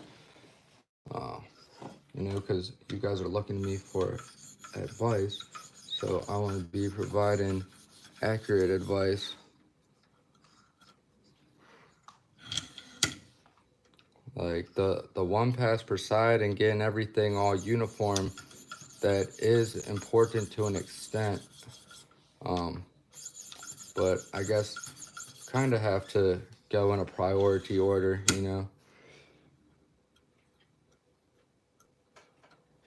First priority is apexing the edge, and getting, having if you want the bevel to be even, having an even bevel and having a symmetrical, from side to side. Now, depending on the blade grind, that might not really be possible, or it might be a bitch, because if you have an uneven blade grind, it's gonna, throw everything way off. And it'll look like you did a poor sharpening job, but really it's the blade that's out of whack and it's not your edge.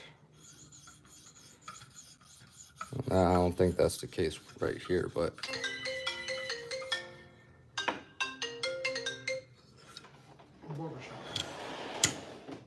and then your another very important thing is minimizing the burr throughout the progressions. You don't want to, keep building up a massive burr, or else it's going to be more difficult when you get to the end to completely remove it. But don't get that mixed up with not, completely passing it from side to side, because if you don't do that, then you're not doing yourself any justice either. So you have to you have to actually pass it back and forth in order for it to weaken and, break off. Basically, you want to be passing it back and forth without making it any larger. And then, eventually it will break.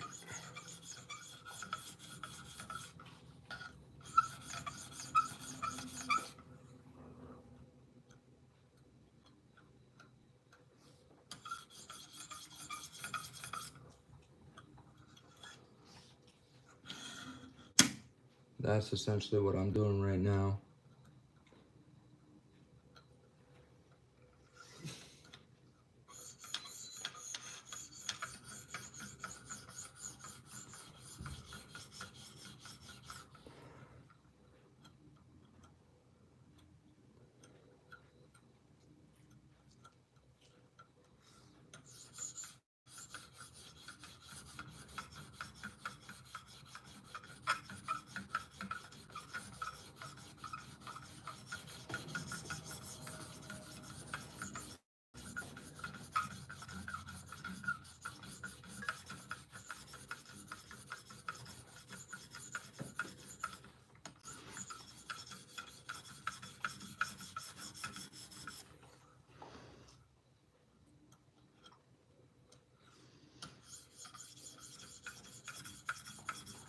Trying to even out the bevel right there a little bit.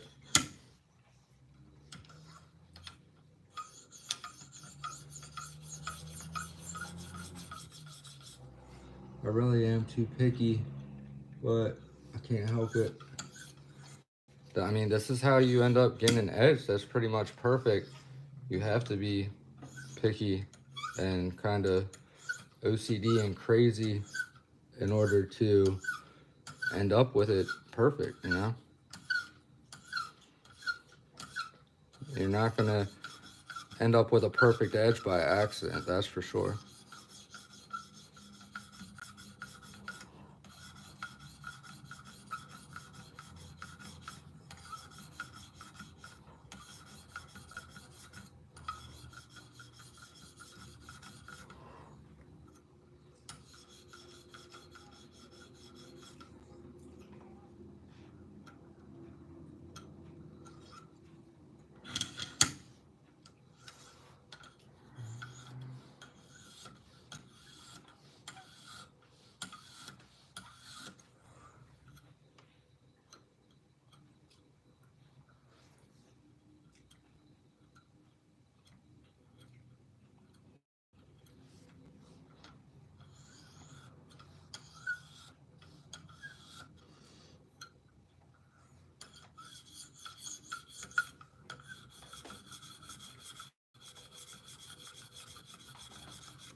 Nice. That's looking good. A little bit of honing oil. I know that Scott Gunn has made his final version of this. He made a couple adjustments to it, but it's essentially the same thing as this, but just more effective, and I really like this stuff. So as soon as that becomes available, or if you guys happen to see that up for sale, I definitely recommend it.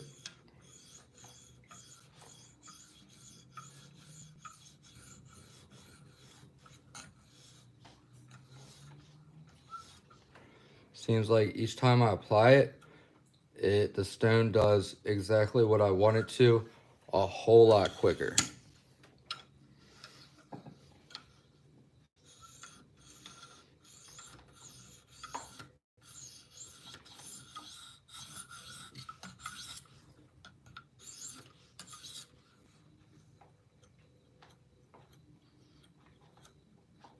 Hell yeah. Thank you, Jesus.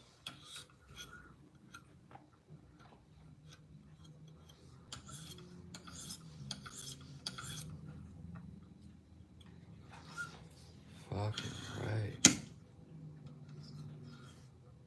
I gotta be careful when I swing that tip towards my hand. End up with this bitch going through my hand.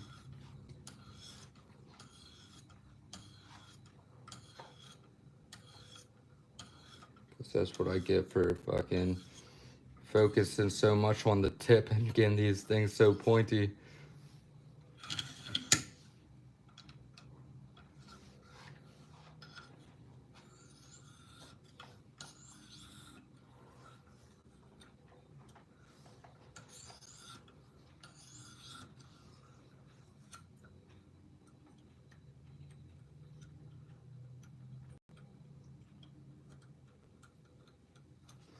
Now, as you guys can see, I'm actually passing the burr back and forth very easily.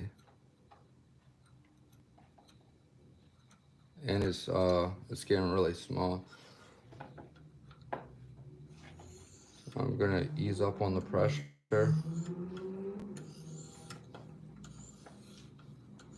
Well, actually like kind of take weight up off of it. I'm trying to wrap this one up. Oh yeah. Beautiful.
might be, damn, this might be pretty much done.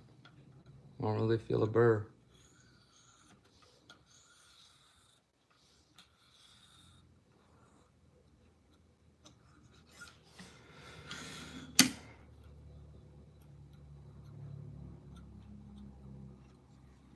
Can't really feel a burr. It just goes super light.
Bleeding on my knife.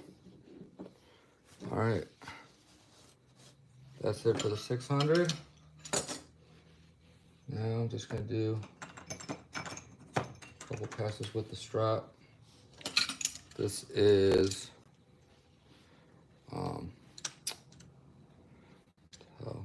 kangaroo leather with 3-micron gunny juice. This is a tad thicker, so we're gonna raise it up just a hair to compensate. And we're just gonna do real light.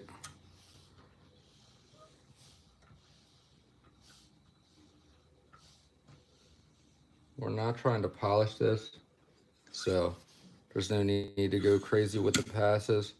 And we already removed the burr completely, so this is literally just, you know, very fine refinement. And we also don't want to polish away, you know, the apex or anything, because we want this to be super aggressive and nasty, and yeah, just because. I have a lot of nice mirror polished edges, and a lot of them that still have a lot of aggression and bite. It really depends on the blade steel and the heat treat, as far as what knives you can actually get a nice aggressive mirror polished edge. I mean, really, you can get it with any of them, but it's which ones are going to, you know, keep that edge for a decent amount of time, to the point that it's actually practical. The knife is going to be useful for a decent amount of time.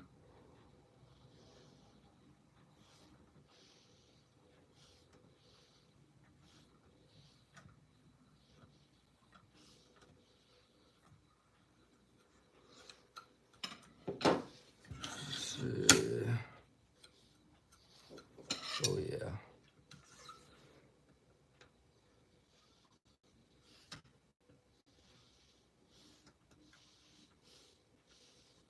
So I'm going to do one pass from tip to heel for both sides.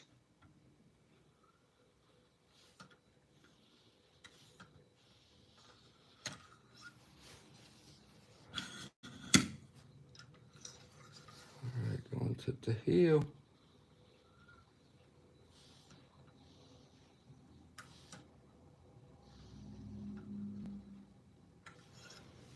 All right, that's it. Taking her out of the clamp.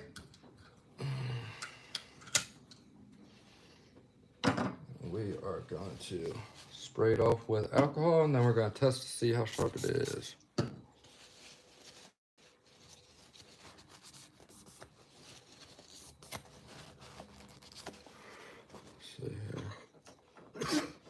Oh, that was not a good example. Wait, will I cut this clean? Oh yeah.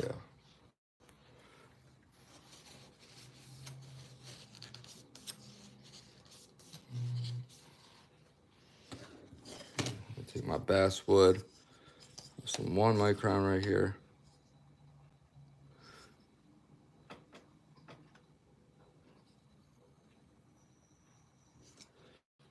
I really like finishing 1 basswood.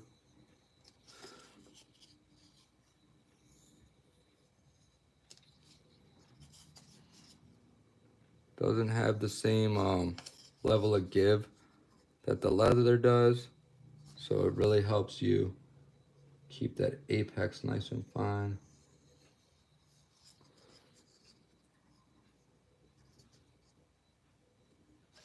Don't copy me doing that in your hand like that, or you'll end up killing yourself. Literally.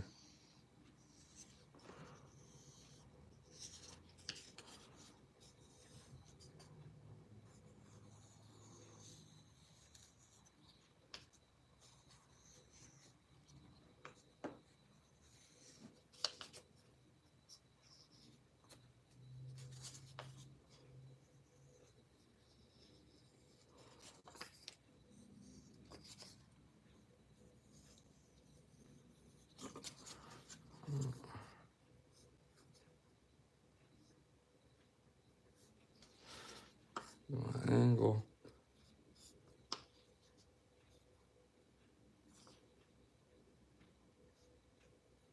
There we go. When you hit that angle just perfect, it feels like it's suctioning down to the surface.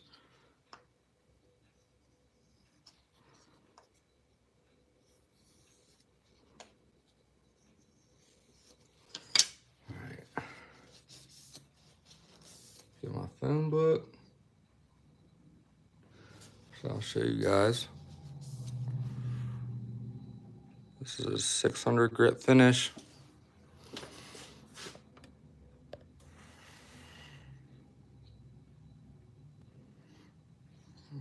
That end part, I kind of just went at it without a lot of explanation, because sometimes I get sidetracked and stuff and don't do too good when I try to do that at the same time.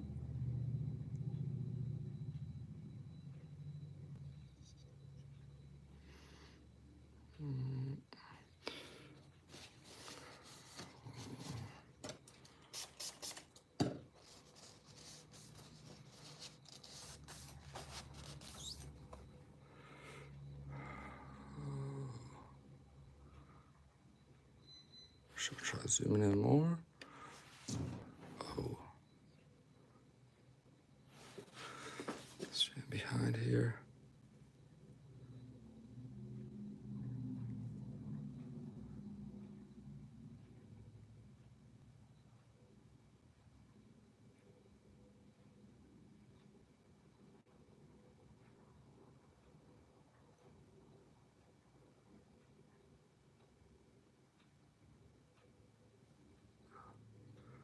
Focus, man. What if I tilt my phone down?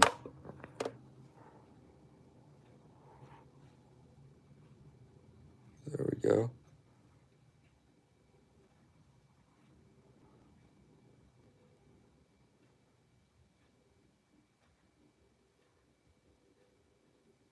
That's like super zoomed in, but to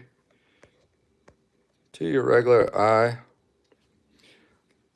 it looks like it's like almost semi-polished. You know what I mean? But it's still crazy, crazy, crazy aggressive. Oh my God.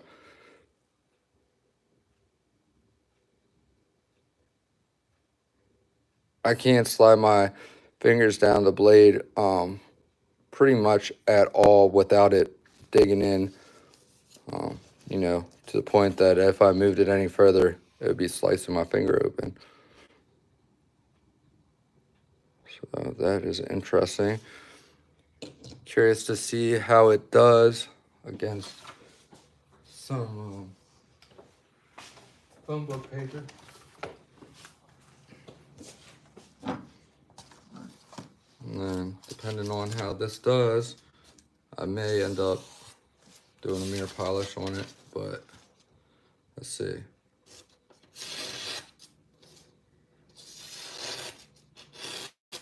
Oh yeah, it definitely sounds really aggressive. Really toothy.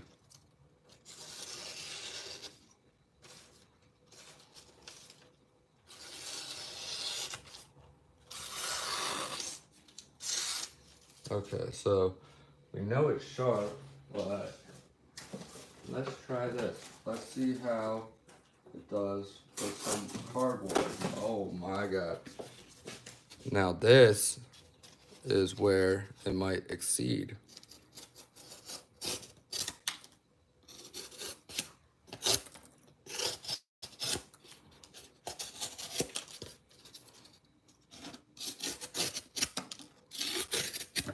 I mean, it kind of goes through that like butter.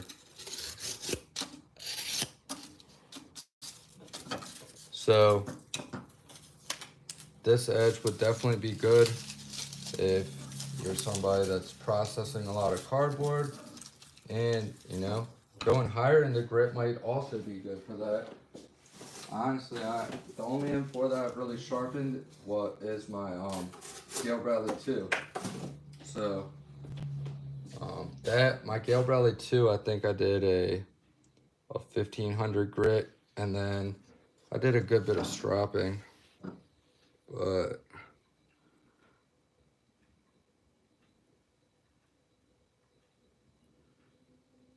let's see, let's make sure we don't have any burr left on here. I don't think there is.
See. Oh, yeah, I just cleaned that edge up a lot. Huh? I was, yes. Relax, what's going on?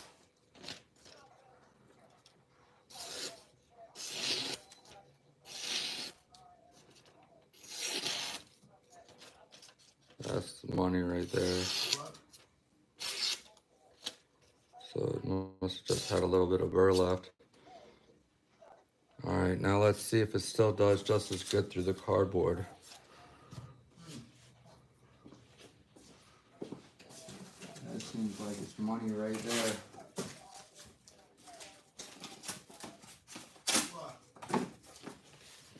Okay, let's see. Oh yeah.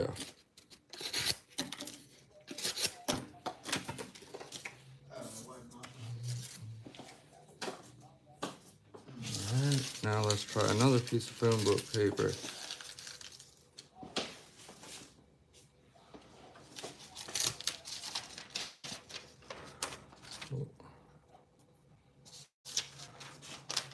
Move this back a little bit.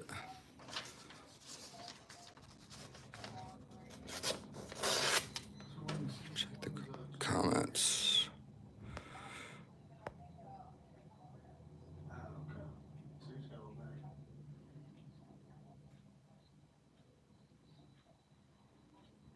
Lacey Lane, I cut both ways.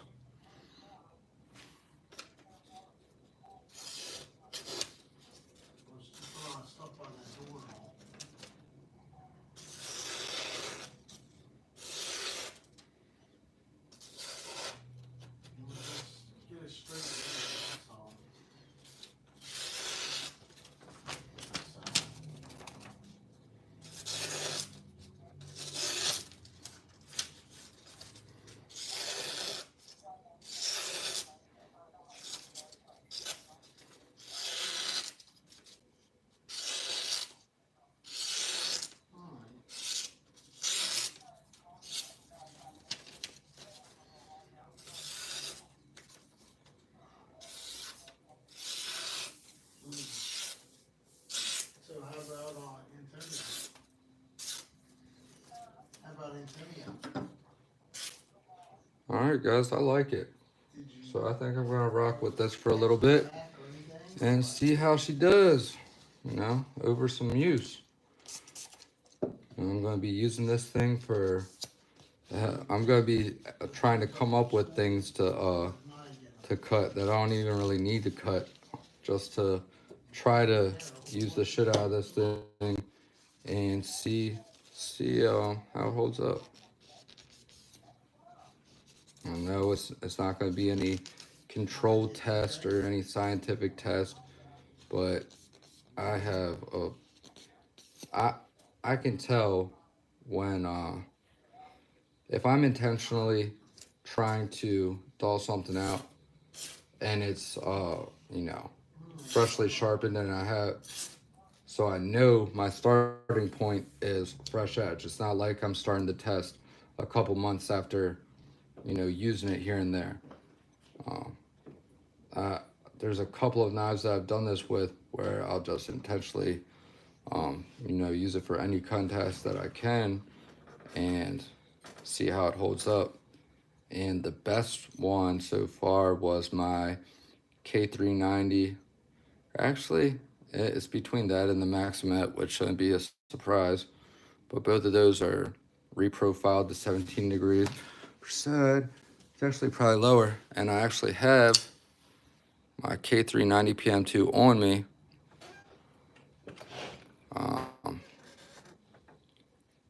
This is actually a 1500 grit edge. Would you believe that?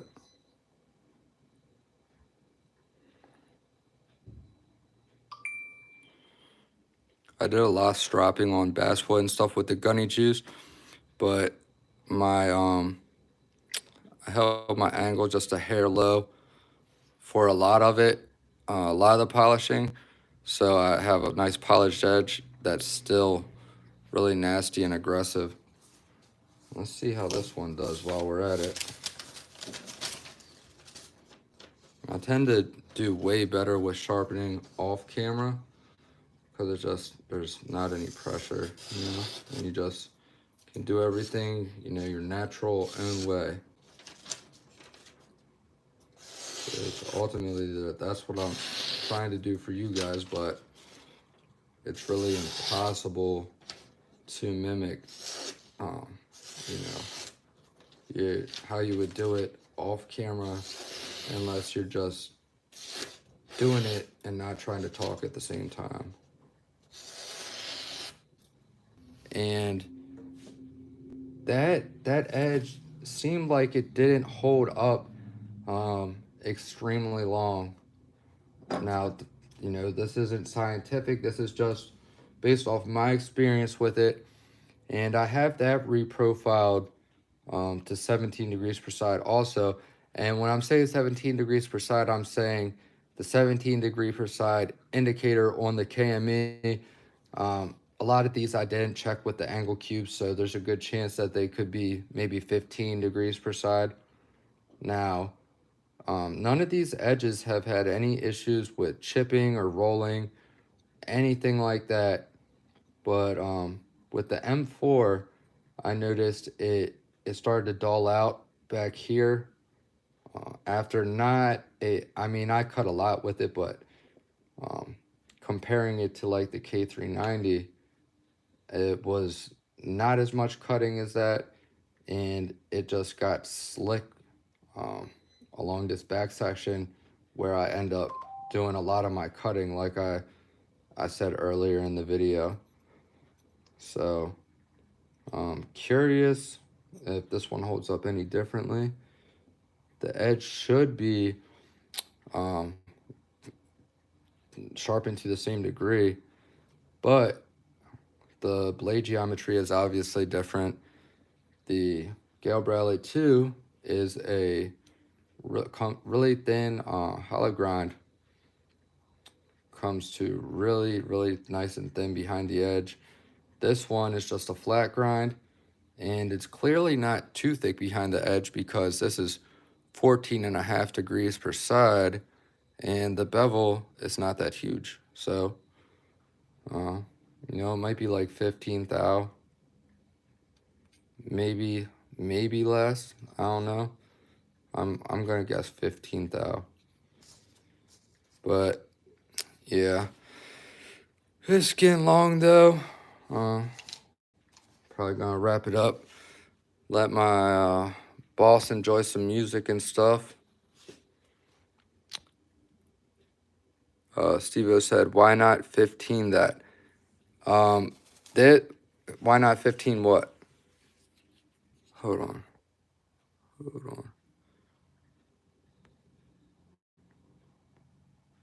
Hope I missed a bunch of comments.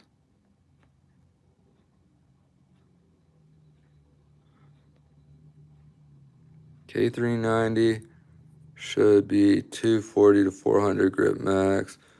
That just kills its performance. This is 1500. This isn't mirrored.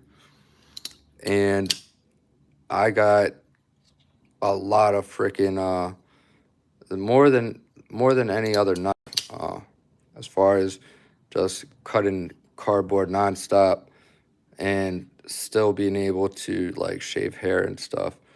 I mean, this thing kept it longer than anything else. What are your favorite diamond stones?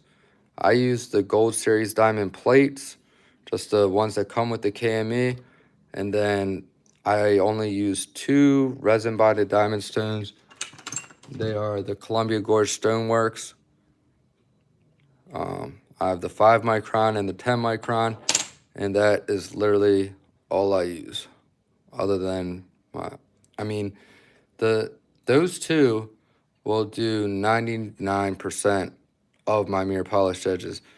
And then it's just small refinements on the strops on basswood with gunny juice, or you know, like the KANGAROO.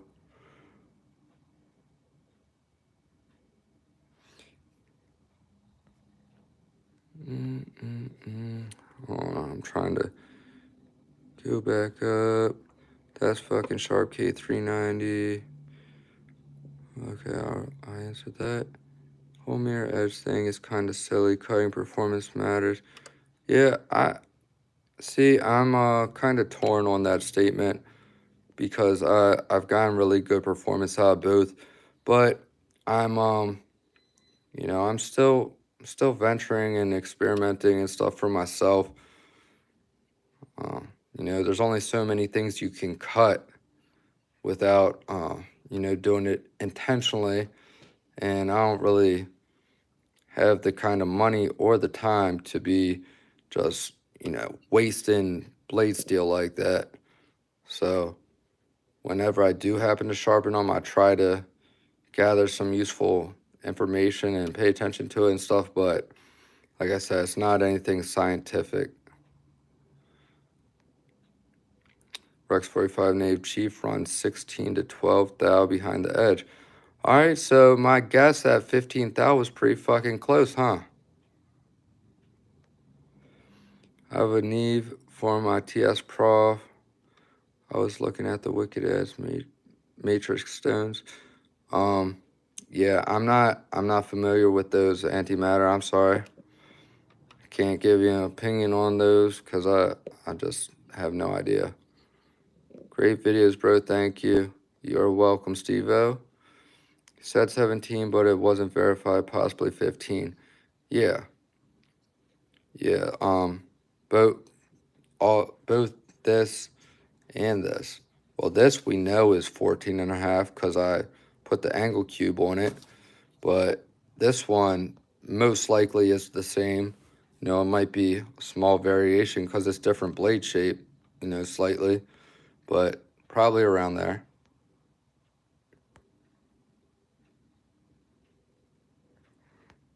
Oh, shit. Yeah, Columbia Gorge Stoneworks are fantastic. Yeah, they really are. Can you get Columbia Gorge Stoneworks in 6x1 inch? I believe you can. You should, I bought mine off Gritomatic, so you can go check. I believe they do, but I am not positive. If they don't, you know, sometimes you can get a different stone holder for your system or an adjustable stone holder. So like if you have the TS Prof or even the KME, you can use the HAP stone stone holder guide rod and use pretty much like any stone. So I mean, there's ways to do whatever you want, really.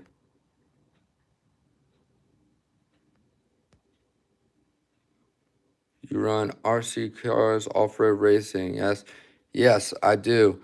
But ever since I started the channel, I think I've only been racing once or twice since I started the channel.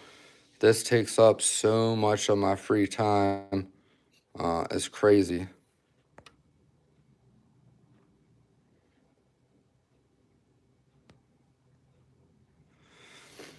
All right, thank you, Lacey, for answering antimatter.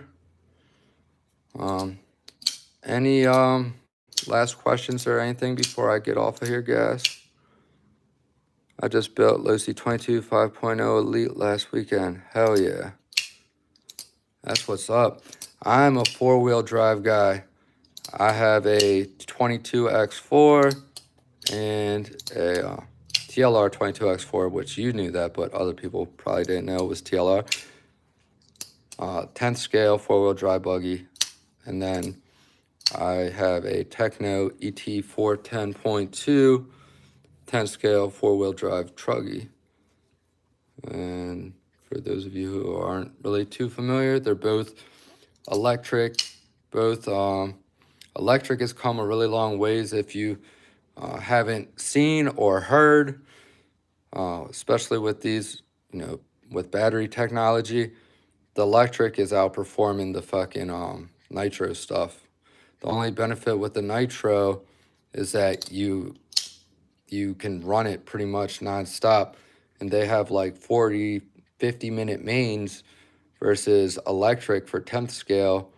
Your longest mains you're gonna get is maybe, you know, 10 minutes would be like, you're probably not getting 10 minutes anywhere, but you can get close to 10-minute mains, usually like 7 minutes, 5 to 7 minutes.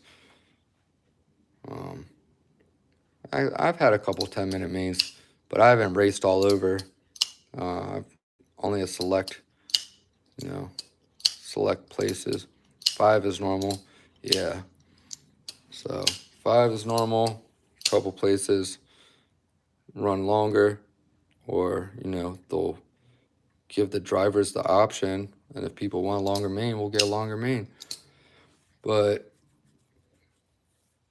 yeah, I like the electric stuff. It's more consistent, kind of more reliable, less, I say less to adjust and mess with and less finicky, but there's no such thing as less finicky when it comes to RC racing, because there's just so much to the cars these days. So there's a million different ways to adjust everything for the track conditions, and you know, everybody's trying to get that little extra edge. So I mean, it's pretty crazy. And, you know, I like racing, but you know, it also can be kind of stressful. Like, it's super fun, but it is stressful in a way on race day, because you know everything's going so quick, especially if you're running more than one class. You don't have a lot of time to really mess with your car. The best thing you can do is hope that you don't break, and you know, go there with it, you know, get it set up in the beginning of the day, and then don't fucking change anything, and just keep it that way the rest of the day, and you'll have a decent time. But if you try to start making adjustments, you know, in between your qualifiers or right before a main, I have ruined a lot of my mains due to that.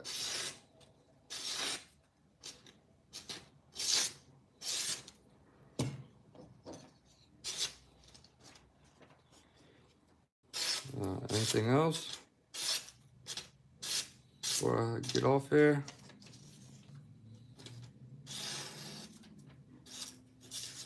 Sag.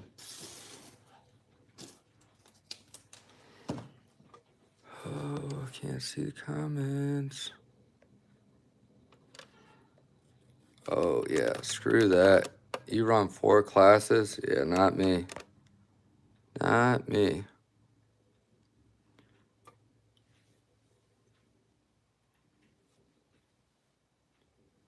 Damn, you've been racing for 20 years? That's fucking crazy. Where, what area are you in? Or I guess what state? I'm in Maryland, and I'm on the Eastern Shore, so it's kind of limited on this side. But there's some good tracks in Maryland. Yeah, turn marshalling is definitely a bitch when you run 4 classes. Dang, you're in Florida. There's a lot of tracks that I would like to check out in Florida. What's up, Robin? You're catching me towards the end here. Thanks, bro. Great video later. See you later, Steve-O. Yeah, I know you guys do. All right, guys. I'm out of here. Hope you all have a good rest of the day. Peace.